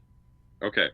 And Ava and Autumn, I'm not sure if you left your hand up and didn't turn it off, or if you had something else you wanted to add. But Ava, did you have something you wanted to add? No, my bad. I just Okay. All right. take it. So that was actually a really good debate on the nature of man and whether or not man is good or bad. And it was Dylan that anticipated Jean-Jacques Rousseau's response to this question. He is on the side of people being good, that you can trust people with power and with the ultimate power in society. But he says that, like Dylan was just saying, that people are twisted by the institutions that, and you may, any kind of social structure, any kind of social network, etc. But the institutions are what twist and change people and make them bad. And so, we could continue to debate this forever. I mean, obviously, he is on the complete opposite side of Hobbes. But he does have something really important to contribute, because in his book, The Social Contract, he says that the sovereign, the person who rules, is not over us. He's not better than all of us. He's our servant. He's our employee. He believes he's like an ultra libertarian in terms of government. He believes that government should be as small and as limited as possible, so people can just make their own choices, have their own freedoms. So he kind of takes Locke's idea of limiting the powers of government and takes it to the farthest extreme, and he says we must limit government as much as possible because he doesn't trust any institution, and of course government is an institution. So if that is his philosophy, where does the ultimate power in society reside if it's not going to reside in a person or in different groups of people with different powers, like Montesquieu is saying? Who should have the ultimate power to decide in a Rousseauian society? The collective group The of people. people. Which means what kind of government? Democracy. Democracy. So one of the really important contributions of Rousseau is to revive this idea from the ancient world that democracy is actually the best place to put ultimate power, because ultimate power is like, if you've ever seen the Lord of the Rings movies, is like the ring, it tempts everybody, it's like the ultimate power. Who can we trust it with? Nobody. You can't trust anybody with it. Who do we give it to? And so Jean-Jacques Rousseau is saying you give it to the people. The wisdom of the people is what will keep ultimate power from being abused. It will keep society from devolving into tyranny. And so is that a good contribution, a cogent contribution? Nick, what were you going to say? Sorry, my hand was raised kind of about like his like I guess the whole like ideal democracy that he was proposing. Would this include like women and minorities for voting as well, or is it another like kind of white men in power sort of deal? Okay, well, this is actually all people being equal. Okay, so he's got a very Quakerian view of things. He's very, very big on equality, and everybody gets to vote on everything. So this is his ideal is direct democracy, like Athens style democracy, where the entire population votes on every law, and it's all just based on the people. Now, why don't we do something like that nowadays? Why do we hire people to represent us and vote in for us? What's the reason? Because it would take a long time to collect the collective agreement of the people. It'd be so complicated. In a society of 300 million people, it's pretty hard to get and count votes accurately, without people trying to game the system, etc. Scott, what were you going to say? It would be really complicated. Like, we can barely even get an election right without other countries meddling in it. Okay, yeah. So the bigger the society, the harder it is. But he is a big proponent of what you would call direct democracy. He's very much a purist, and he's got all of these ideas about how society should be restructured. He believes in destroying a lot of these structures that he's against the structures that we have, and that goes from the structures of government and schools and all of the things that we have kind of set up, all the way down to the nuclear family. He's actually an advocate of getting rid of the nuclear family and having children raised collectively by the village. As a matter of fact, he gave up his children and to an orphanage to be raised by the collective people, rather than him imposing his own. So he did kind of live his motto, so to speak, but he felt like people are warped by their family situations as well. And I think some of you alluded to that, saying, like if you had a strong parents, you would be much more tendency to be a moral person, but if you had like a bad family situation, it would warp you as a person. And this whole nature versus nurture argument, which is essentially what this is, if you've ever heard that before,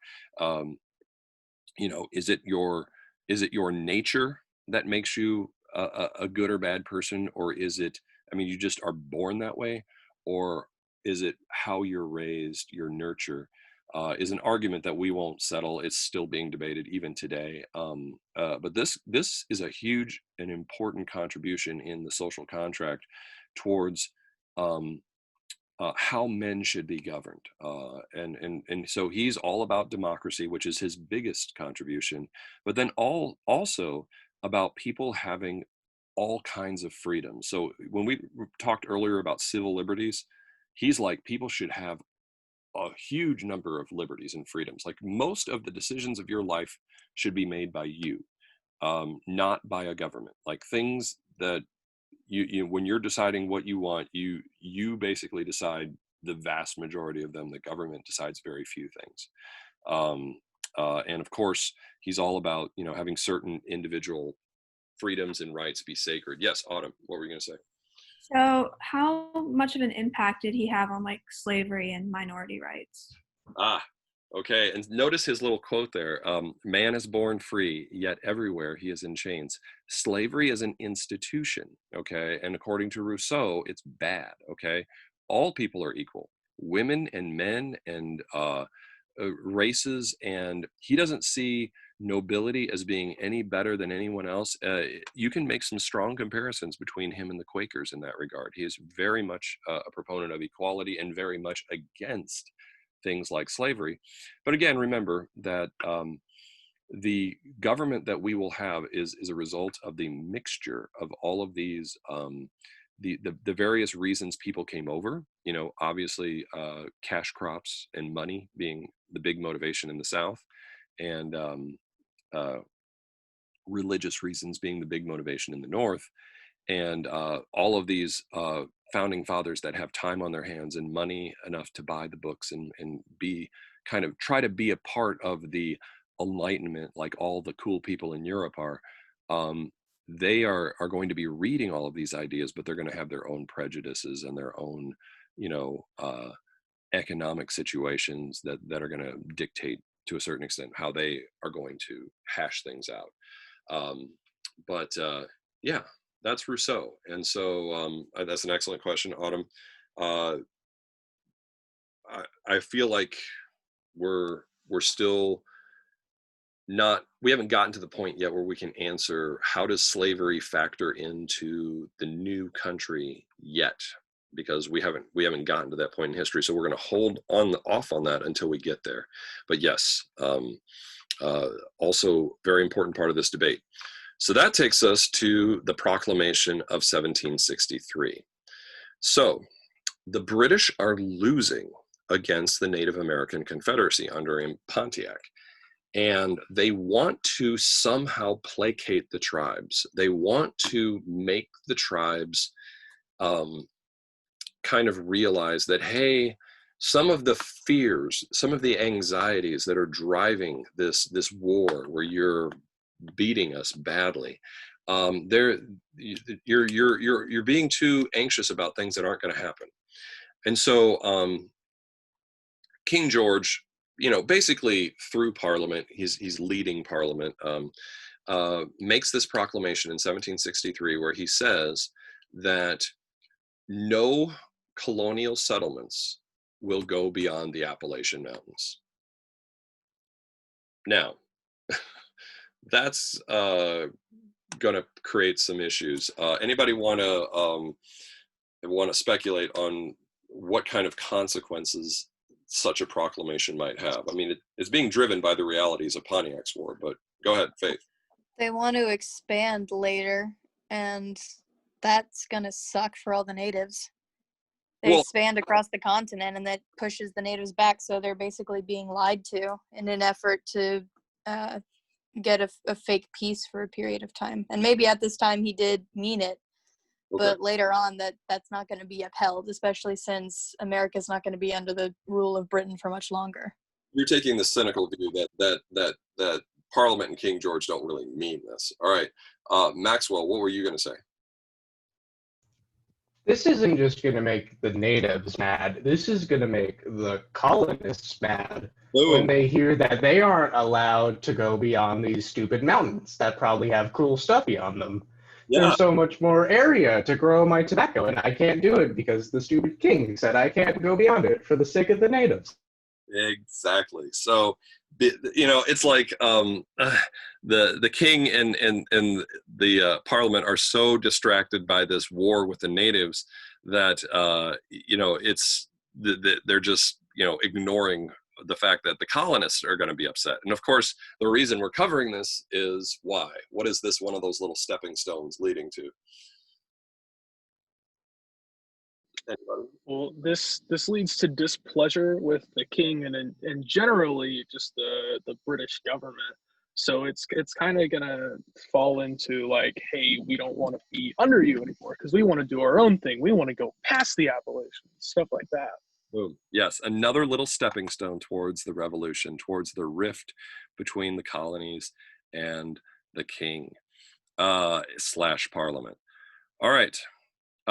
This guy was actually in the news recently. Junipero Serra um, was he was a monk, a Dominican monk, I believe, who was very aggressive in the establishment of missions up the coast of California. And really, the motivation for this, he was being financed by the Spanish government, was the fact that the Russians were kind of expanding their presence down the coast of Alaska, and so the Spanish, fearing that the Russians might claim parts of the West Coast first before them, wanted to expand their influence up the coast. And so he was actually personally responsible for establishing 9 of the 21 missions that the Spanish would establish. And of course, many of those missions are now major cities in California.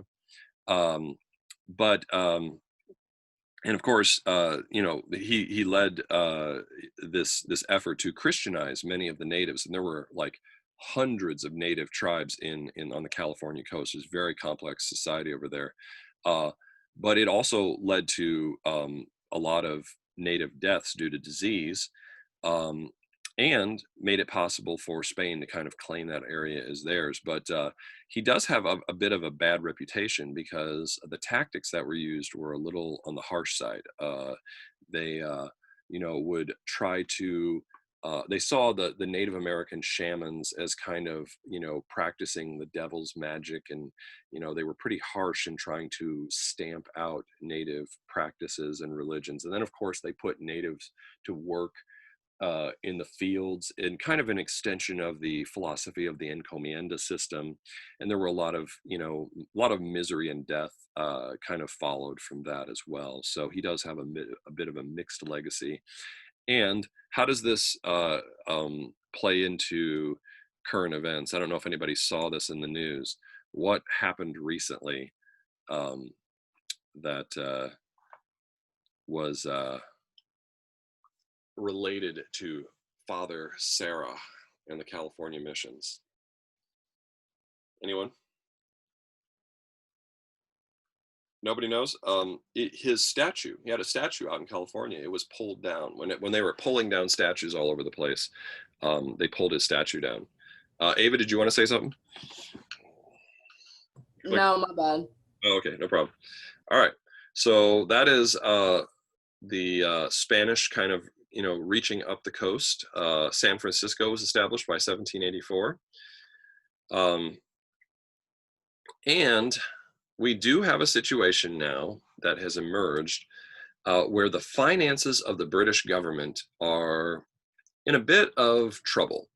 And that's because of what big endeavor that they were just a part of. What did they just spend a ton of money on? 7 Years' War. The 7 Years' War, okay. And so Parliament has a new prime minister, George Grenville, and they began to take steps to deal with their enormous war debt, which was like 130 million pounds, which at the time was just an astronomical sum. So they began looking anywhere and everywhere for sources of revenue.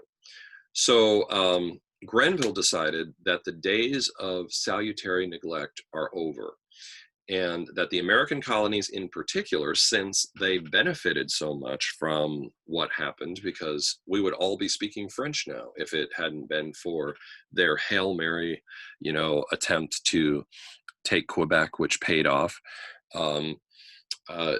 So they basically are like, well, since they benefited so much, they're going to have to pay more in taxes now.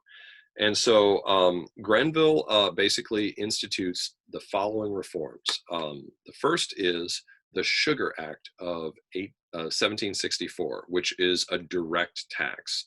So instead of just, enforcing the Navigation Acts, which also were going to be enforced more strictly now, direct taxes were placed on certain goods, which were going to generate revenue for the British government.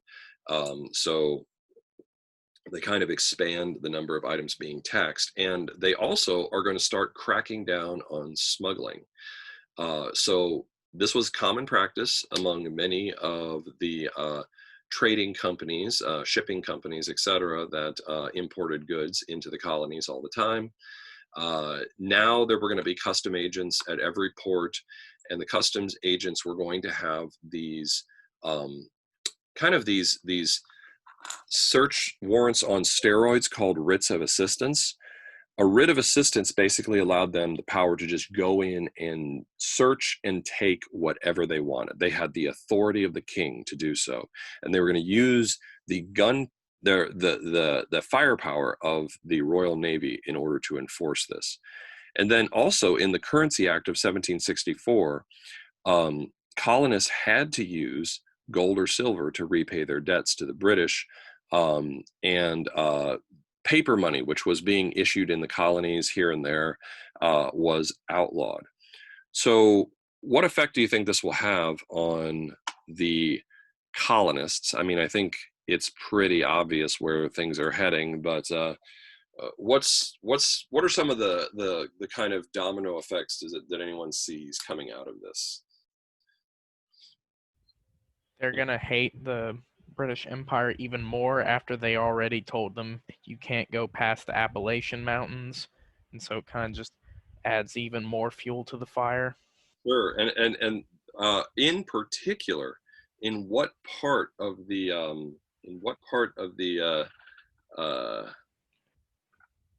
the colonies is this really going to New England? New England, why? Specifically because cracking down on smuggling and most of their business is smuggling. Yeah. A lot of those guys who run shipping businesses are going to be literally put out of business by this new set of laws. And what was the practice like when they made the navigation acts? What did people do in response? Did they follow the law, or did they just ignore it?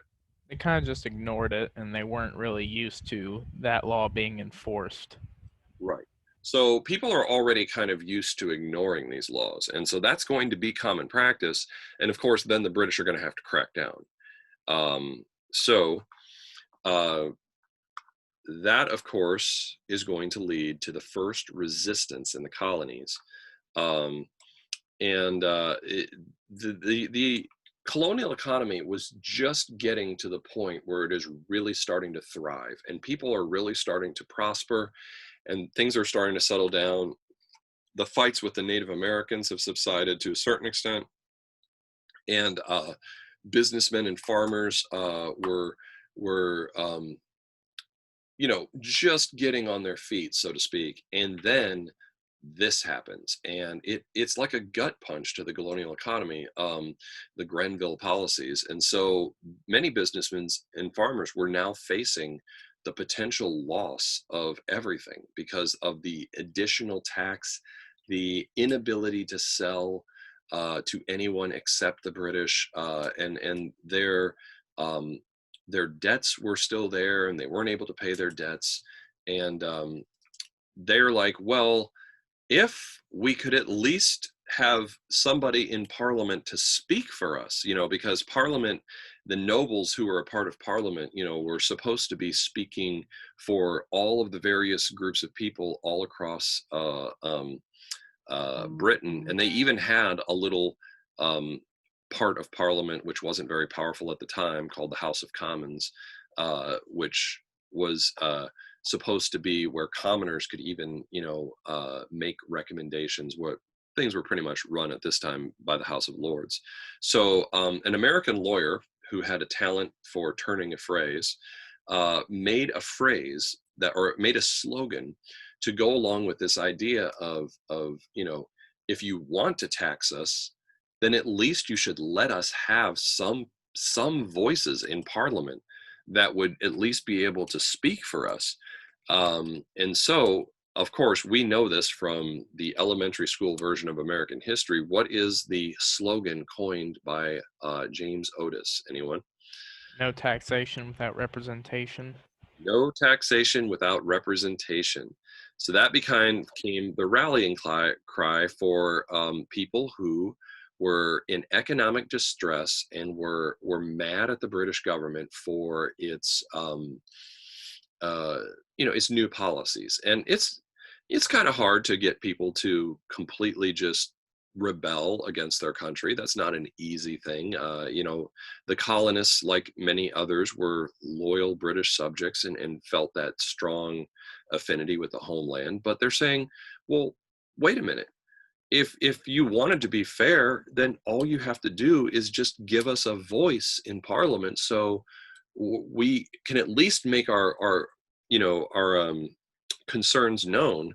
So how could the British have headed off the entire American Revolution? What could they have done? Anyone? Listened. Well, but what are the colonists asking for, which really wouldn't have affected much? It kind of would They have. just want to see. Yeah. They just want like at least one single representative in Parliament. Yeah, like they could have given them like a couple. They could have given them like 3 or 4. Would it have changed the vote in Parliament? No, not really. Probably not. Yeah. So that little token gesture right there could have avoided all of the strife to follow, but they didn't do it. Okay. So again, hindsight's 2020. And as the British deal with other colonies in their empire that are full of white people, they are going to look back on, you know, the ways in which they could have avoided conflict here. But since the British weren't listening, the colonists were looking for a way to fight back. And they wanted something that would really hurt, you know, and they knew that a lot of the nobles in Parliament and representatives in Parliament had strong interests in various companies. They were heavily invested in companies, or they actually ran companies. And so they knew that if they could make an economic impact on those companies, they could make Parliament listen by hurting their bottom line, so to speak. So they decided to respond with this economic message of organizing boycotts. So, I mean, I'm sure everybody knows this already, but what is a boycott? Anyone? The refusal to buy goods, basically, you're kind of advocating against them. Right. It's where a large number of people all refuse to buy goods, and it hurts companies that were making money off of the colonists. So their colonists are like, oh, so you want revenue, so you want money going to English companies. Well, we're all going to refuse to buy from you. And that's going to cause your revenue to go down. So maybe you want to rethink these taxes, which are killing us. And so, you know, the whole thing here is the colonists are addicted to one kind of economic system, and the British are trying to remind them that actually they're part of a different kind of economic system, which is now going to be enforced more strictly. So what are the two economic systems that are in conflict with each other here? Mercantilism and capitalism. Yes. So which one are the colonists addicted to? Capitalism. They're addicted to capitalism. Yes. So that is something that is really important to remember because there are people who have made their careers as history professors by focusing on the economic motivations for colonists to rebel. Like the American Revolution isn't about these Enlightenment ideals. It's really about economics.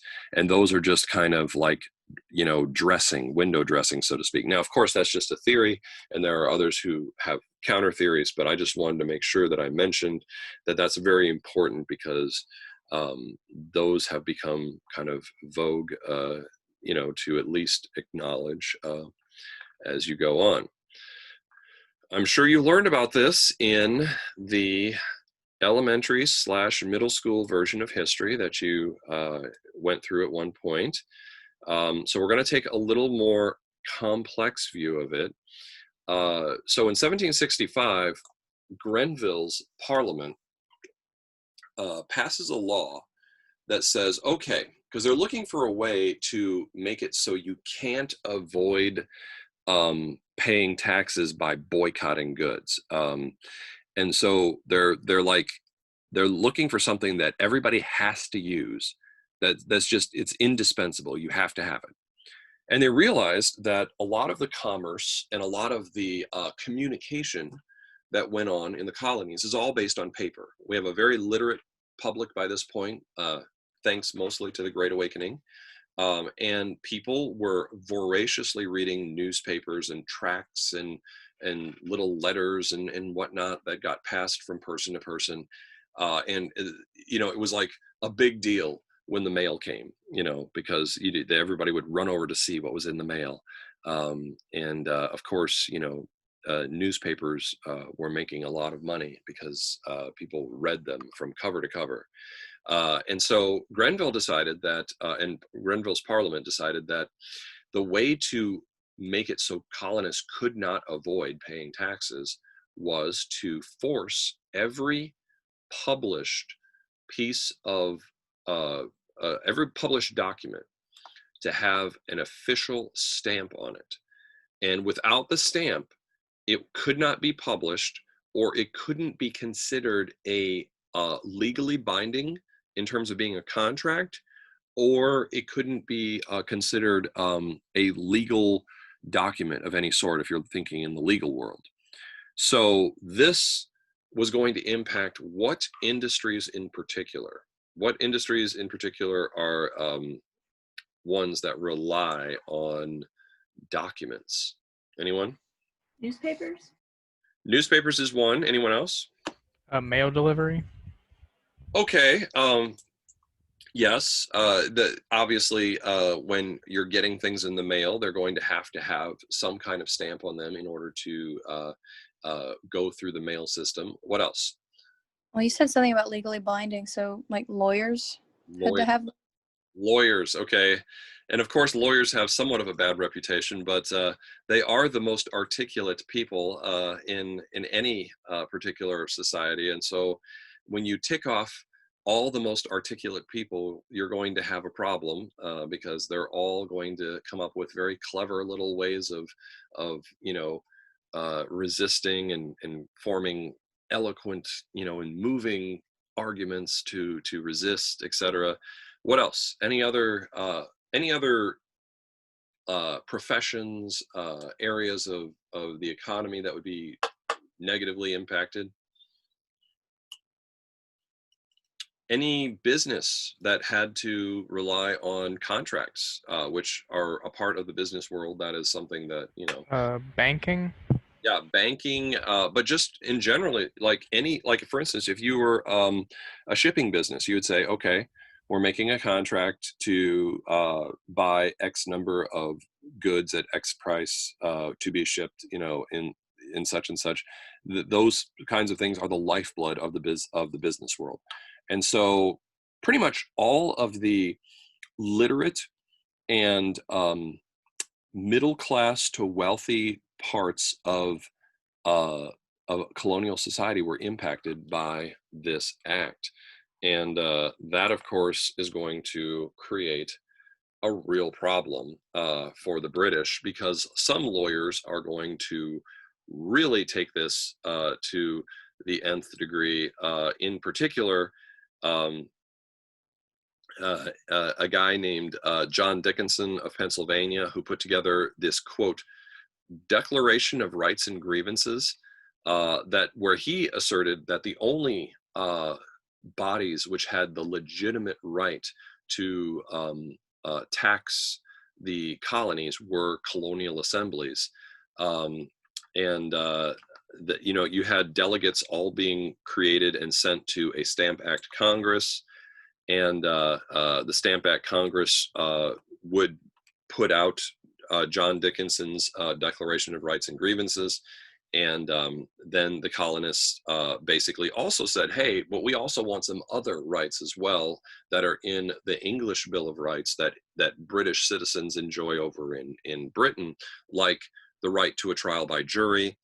And then, of course, Patrick Henry would make his fiery speech before the Virginia House of Burgesses, where he said, but as for me, give me liberty or give me death. Okay, so here we have someone taking it to the full extreme for the first time and saying what? and of course the Burgesses, the Virginia House of Burgesses would pass the Virginia Stamp Act resolutions, which would state that only colonial legislatures should tax colonists. What is Patrick Henry saying for the first time is the solution to this problem when he says, "Give me liberty or give me death"? I mean, he's pretty much War. suggesting a war. Revolution. Yeah, he's saying that the only way that we're going to get what we want, the economic justice that we want, is if we are free, if we are independent of Britain. And so that idea is first floated. Of course, it makes the newspapers and makes the rounds in the colonies, and everybody starts talking about it. But the Stamp Act basically is like kicking a beehive. Like it causes a big reaction in the colonies. From all of the people who are the movers and the shakers, so to speak, you know, the lawyer class, the business class. This is affecting the planters and their plantations in the South with the contracts that they make for selling their cash crops and all of that. So we are at time. So thanks everybody for being a part today, and we will pick up with the Stamp Act and kind of its consequences when I see you in class, I believe tomorrow, because tomorrow is a B day, right? Pretty sure that's right. All right, well, thanks everybody for attending, and I will see you then. Yeah, Mr. Dr. Johnson. Johnson. Oh, Yes, sorry. yes. All right, you can go first. Mine was kind of trivial. Okay. So what I Are you okay? Right, go okay, ahead. so what I wanted to ask, was there any more news like what's to go over Tuesday? Because I don't think at least what I've heard so far on Friday, nobody has heard anything about it yet. From what From what I'm hearing, don't take this as gospel because this may change. From what I'm hearing, you guys are all, unless you're a senior, and you guys are not, you're juniors, you are all going to have edgenuity lessons to work on Tuesday throughout the day that are going to be related to the ACT. And those are going to be given to you through your rap teacher. Is that throughout the entire day or just like up until after lunch or something? I think you will not have class that day. Okay. Teachers are going to be used as proctors to administrate the ACT exam. Okay. So like your teacher will not be available for like live classes or anything. All right. That's all I had to say. Bye. Okay. See you later. Any other questions? I just wanted to ask you what your opinion was on the are people basically good or basically evil? I know you're probably not allowed to take a side or something, but I was still curious. Well, since it's not a political thing, like not a political party thing, I am very much in the middle on this one because I can see both sides. But I think that Rousseau has an insight which is important, which is that the people do have a wisdom to them that it's a safe place to put ultimate power, because by and large, when the people have to choose, they often choose someone who's not going to go down the road of tyranny. You know, they don't want their rights being trampled. They don't want society to fall apart and selfish people to just kind of run ripshod over everybody else. So I think in the end is a very important contribution as to whether people left in a state of nature are going to treat other people with respect. I feel like we're always going to have those selfish people, those psychotic, sociopathic, selfish people among us who are going to ruin it for the people who are more altruistic. Like, in other words, I think there are people out there who are, if you know, all things considered, are going to treat other people with respect without anybody making them do it. But I think that by and large, society gets ruined by the Stalins, the Hitlers, the bad apples among us that are always going to choose to be selfish, so to speak. You know what I'm saying? So I think that there's a significant number of people who you don't have to make them treat other people, you know, the right way. But the ones who are rapacious, they're I would say that I would call them a significant minority. They're going to always ruin it, and run ripshod. So you have to have some sort of safeguards in place to keep them from doing that. So that's my complex answer to that question, which is we're still trying to figure that one out. But yeah. Well, with my religious beliefs, that's part of the reason that I think people are basically bad. I'm a Christian, and you know how in the Bible it says all have sinned and fallen short of the glory of God. You know. Yes, and I think that there's a definite strong argument to be made for that. That there's just a flaw. There's just something that's not quite right with people, and there's a significant number of people who are going to go down that road. So yeah, but at least when we trust the wisdom of the people in like a setting like a democracy, it's a safer place to put power than any other place, because there are those rapacious people who want, and I think we're starting to see that even now, even like kind of in this, you know, election cycle that we're in right now. There are those kind of vicious, power hungry people who want to just upend the system and just take over. And the one thing that is stopping them is the wisdom of the people, I guess, because the people get to choose, you know. So I don't know. It's a bit of a complicated. I agree with the point about the safest place to put the power is with the people, but I don't know because the people will look out for each other in that regard, but I don't think it can be said that. You're saying that they're still doing it for selfish reasons, is what you're saying. To a certain extent, but I do agree that I think you could make the safest place of power is with the people. I do agree with that. I think you could actually make a strong argument for that. So yeah, excellent insights today. So thank you for sharing. All right, well, I'll let you get back. All right, we'll pick up in class tomorrow. See you then. All right. Goodbye. Thank you.